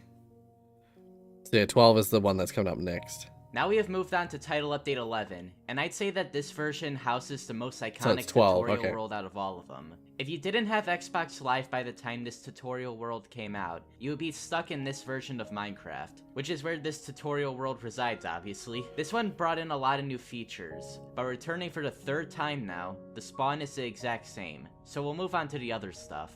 But before we get to the castle in front of us, there is a small tower behind us that doesn't house that much. For a while, it seemed like this started to become a tradition with these worlds. At the top of the tower, there is an iron pickaxe and a music disc. Now, let's get back to spawn and head to the center point of this world, the castle. Inside the castle, there are many unique rooms. In the entrance, there is a small library area, which teaches you how to use the new enchanting feature. Across from it, we got a room that teaches you how to use potions.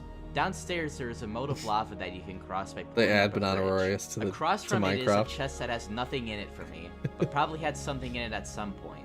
The top floor of the castle has a bedroom area, as well as guest beds. That's what I assume these are, at least. Also a room that houses another portal. On the outside of the castle is a little farm that teaches you how to grow crops and breed animals. On the other side of the castle is also a small sand temple that predated the naturally spawning ones. At the bottom of the structure, there's a dispenser that dispenses paper? Yeah, originally I think this was supposed to dispense an enchanted sword in here, but while converting these worlds to Java, the entities could have been corrupted. Also in this chest is a music disc. Although this world is small, this is one of my favorite worlds 4J has made so far. I could just be nostalgia blind, but regardless, I feel this world encapsulates the essence of Minecraft. Title Update 12 world. And this one actually has a different spawn. It's emptier than the old one, but it's a lot more open, still featuring the dilapidated wooden house, of course. This is also the only tutorial world not to feature the iconic tunnel, instead opting for this staircase.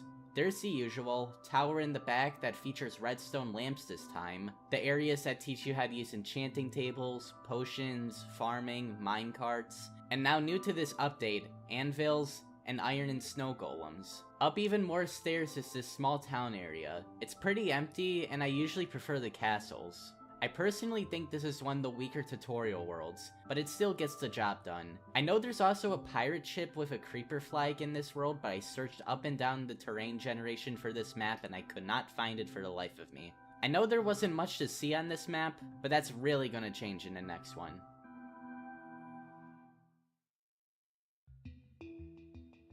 Oh, no, it's...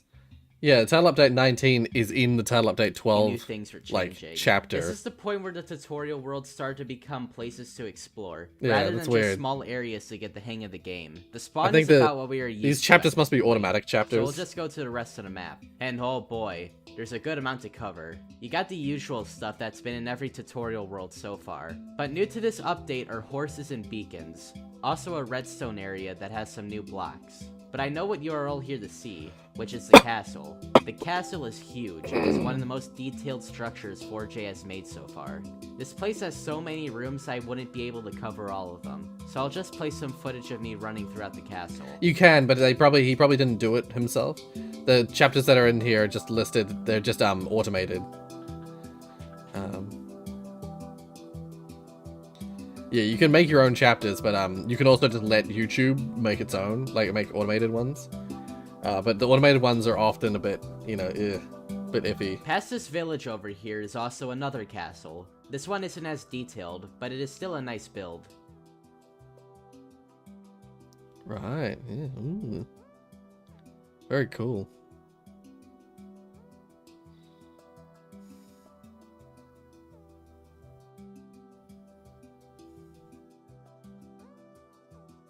Just nearby, there's this small quartz house that has what I assume to be a chair inside. I don't really know what's going on with that.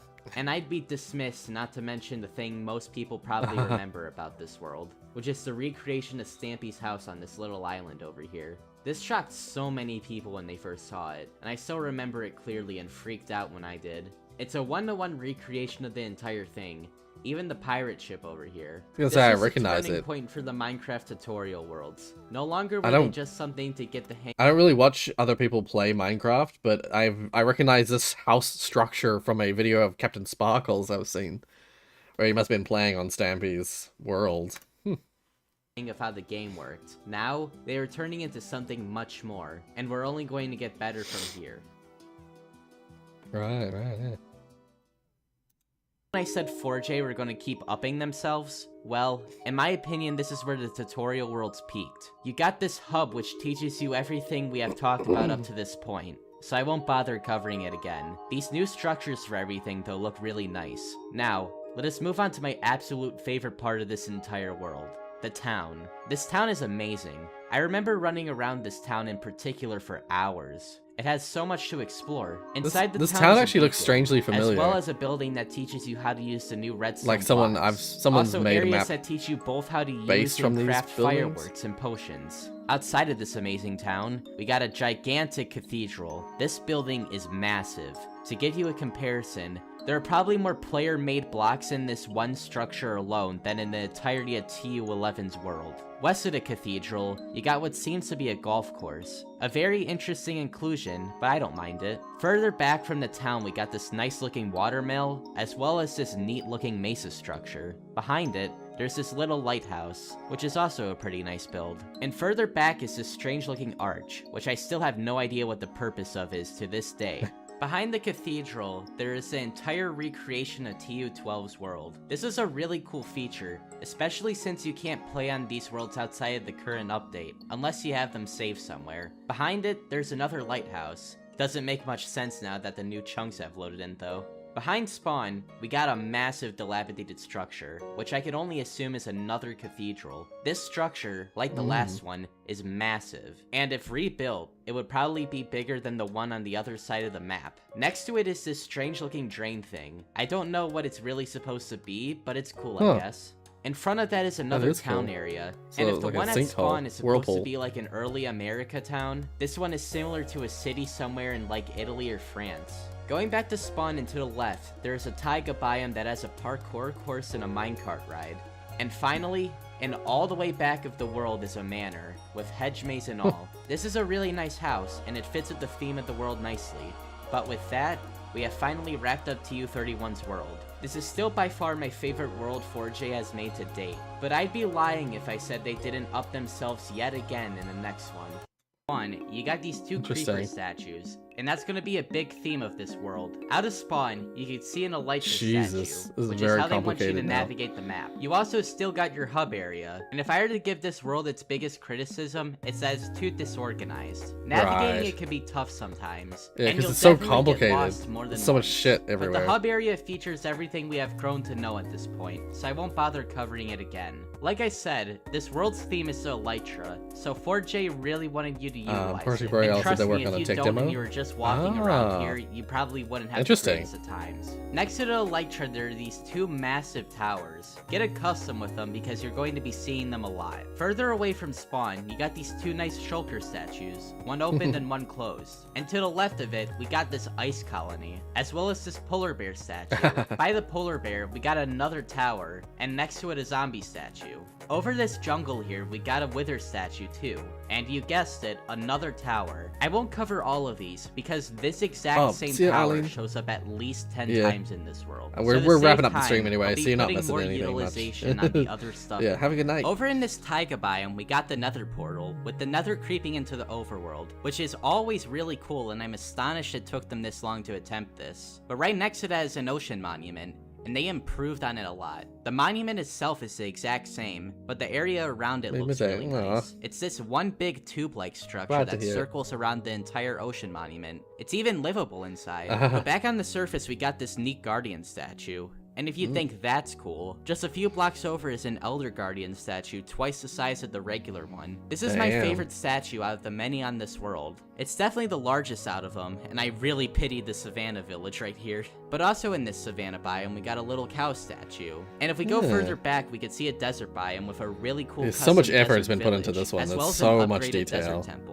This thing is really cool, especially since it's one of the rare instances where 4J decides to upgrade an already existing structure. Behind the desert, we got a jungle biome with a really nice looking jungle tree colony, as well as a gas statue to the left of it. Behind the jungle, we also got a skeleton and an enderman statue. And behind the enderman, we got a mountain colony, as well as a mushroom village, with giant mushrooms made into houses, as well as a whole bunch of slime blocks that you could jump off of in here. And finally, if we head back to Spawn, you can see a pig and a chicken statue. But finally, that's Title Update 41's world summarized as best as I can do. Although this world without a doubt is one of the most impressive, I can't help but feel that it's a bit unorganized and kinda hard to navigate.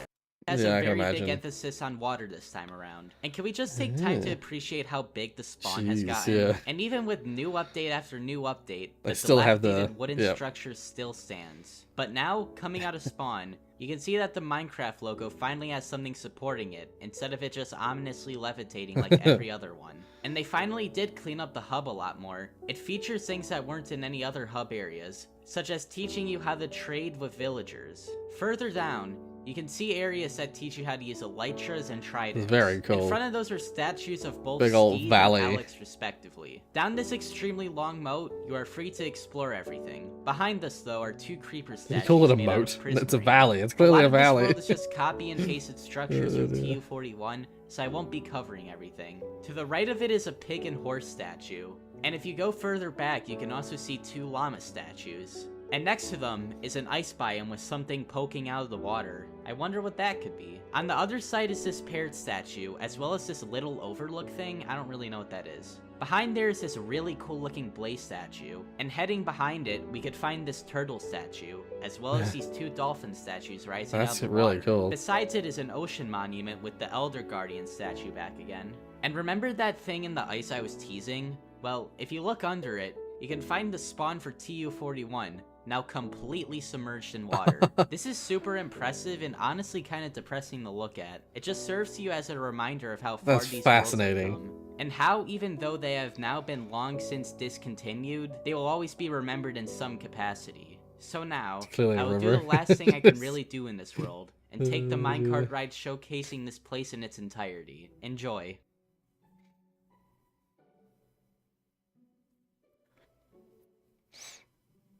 You need a minecart ride. Is it really a tour, like a world that you want to tour through if it doesn't have a minecart ride?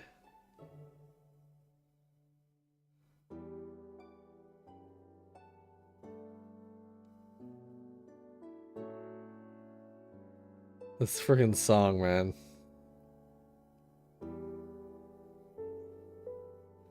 No. Tomorrow we'll pick up next month from where we left off. Tomorrow I'm not 100% sure what I'm gonna stream, but the light's turning on. That's cool. Not 100% sure yet, but it's gonna be one of a couple of things that I've thought of playing. But as I kind of I alluded to it earlier, I've decided that like mostly these days I just want to play. I'm just gonna, rather than committing to specific games, instead of committing to specific games on specific stream days, the night before we play a game, I'm going to decide what I actually want to play mostly. Because I think the streams are better when I'm playing something I'm enjoying, you know. If I don't want to play something, I won't play it. That being said, there's a couple of games that I'm like I was eyeing up that it'll be one of those two games. I won't say what they are, just in case I change my mind completely. But we'll see. Anyway, one last thing we'll watch before the end of the stream today is this Rube Goldberg machine that Nathan and their brother made from 7th grade. I'll just pause it immediately so I can get the audio going. Oh, I can't get it going while it's paused. Okay, it's already going.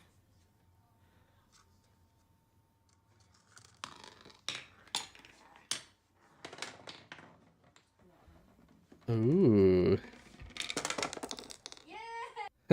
Nice. Yeah. Yeah. That's nice.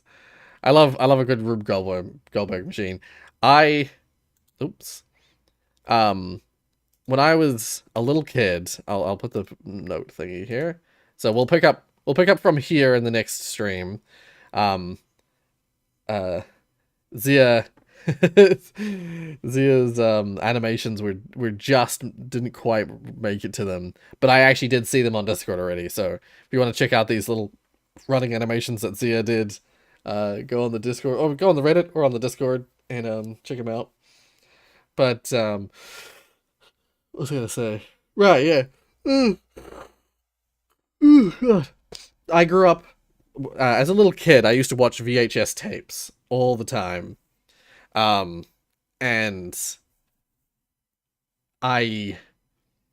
we had recorded movies on our VHS player, that I just like, I loved we had bought some and we recorded some.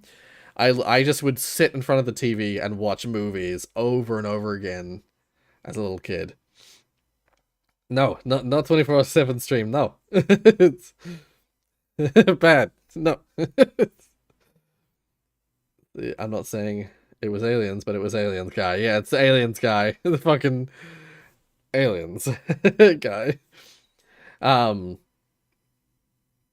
Yeah, no, I grew up watching movies like as a kid. I watched a lot of movies just like over and over again. I'd watch a movie, rewind it, because you had to rewind your VHS tape back in the day, and then watch it again.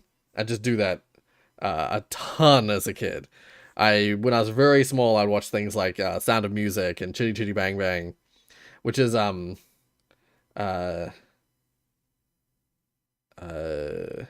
no, I was gonna say it's related to something earlier, but it's not. Never mind. Yeah, watch things like Sound of Music and Chitty Chitty Bang Bang, and when I got a little bit older, I watched things like Ace Ventura and like the Batman Returns, the Tim Burton one, and there's a movie that I watched pretty early on, at Home Alone. A movie I watched pretty early on called Pee-wee's Big Adventure.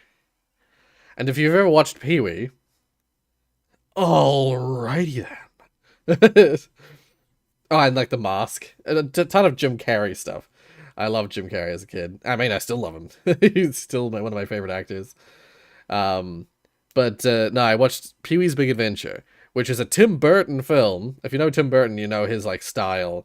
But he when he was still working for Disney, he produced this, or he directed this film, Pee-wee's Big Adventure, and in the Pee-wee stuff, and in his TV show and in the movie, he, like, they would often start with or feature at some point a Rube Goldberg machine. And that movie starts with a massive Rube Goldberg machine where it's like he starts by lighting a candle under a string. The string breaks and then it like triggers the whole Rube Goldberg machine to make him breakfast. The machine makes him breakfast. And I used to be fascinated by that. I used to be so fascinated by that concept, the like craziness, but it ultimately achieves something. And so yeah, for my entire life I've had a fascination with Rube Goldberg machines. So but all because of Pee-wee's Big Adventure. And I will say that movie had some fascinating things in it that, like, to this day I've either been like kind of not obsessed with, but like I've always been fascinated with, and some things in it that fucking traumatized me as a kid. But I'd watch it over and over again. So I used to watch that movie all the time. The Breakfast Machine, yeah. Before the days where you could just allow it to replay, yeah. Before the days where you could just like hit start and it would just like start from the beginning every time. Back then, VHS tapes, you had to if you played them, you had to rewind them, and if you didn't rewind them, then you'd put it in, and it would be just at the end of the ream of tape, and you'd be like, oh, and you have to rewind it to play it. Yeah, those were the days. I feel like an old man talking about VHS tapes. Yeah, that's the thing. Is like I was born in 1994. I'm a millennial, just barely a millennial. But like VHS tapes, you think of them as being ancient tech, but they still existed right up through into the 90s. And so like we had a lot of VHS stuff from before I was born as well as after I was born. Like VHS stuff still existed right through the 90s. And even though there were discs, CDs and DVDs and stuff like that were available in the 90s, a lot of stuff was still VHS based. So yeah, and tape cassettes. It's crazy to look back how fast technology advanced. Exactly, like that's the thing. Prior to the 80s, VHS tapes didn't exist. Cassette tapes existed. I think cassette tapes existed as early as like the 60s or 70s. But, and in fact, I have a feeling there might actually be really primitive versions of cassette tapes like before that. But VR glasses that are future of watching movies. Yeah. Yeah, like vinyl records existed early, and then like TV existed. But like in terms of storage media, the vinyl went like started in like the late 1800s. First was like developed in the late 1800s, went right through to like the 70s or 80s when they finally released mediums that were like alternative to vinyl. You got your cassette tape, and then later your VHS tape, which is like audio, video. And those were so quickly superseded with new technology. You have the tape technology, which lasted like a couple of decades, and then immediately into the like CD technology. And then CD technology lasted like all of about 10-15 years. It still exists, but like it's not mainstream anymore. Like, yeah, now, and then the flash drive, the like flash storage took over really fast from CDs. CDs are still used, and you got like your Blu-ray and stuff like that, but like the majority of stuff is either, and then flash media like was gone before like it was lasted all of like 10 years or 5 years. Nah, it's longer. It's like 10 years, and it's been superseded by just digitally downloading shit. No one uses flash drives anymore. You just file transfer from hard drive to hard drive, from system to system. Who uses a flash drive these days? Who uses a disk? It's fascinating. Anyway, I gotta get going. Enough rambling from me. Thank you all for joining me. I appreciate it. Oh, the wholesome coin. Okay. Wait. Where's that cat one? It was called For Science. Yeah, this one. Give. Because it was cats. It was cats and it was science. It was a great combination. I knew about Nickelodeon and Ramblies. I knew about Nickelodeon and I knew about like Cartoon Network and stuff like that, but I never had it as a kid because you had to have a satellite connection. Didn't see every video. Cheating! Don't worry, it means you'll get another chance for your videos in the next stream.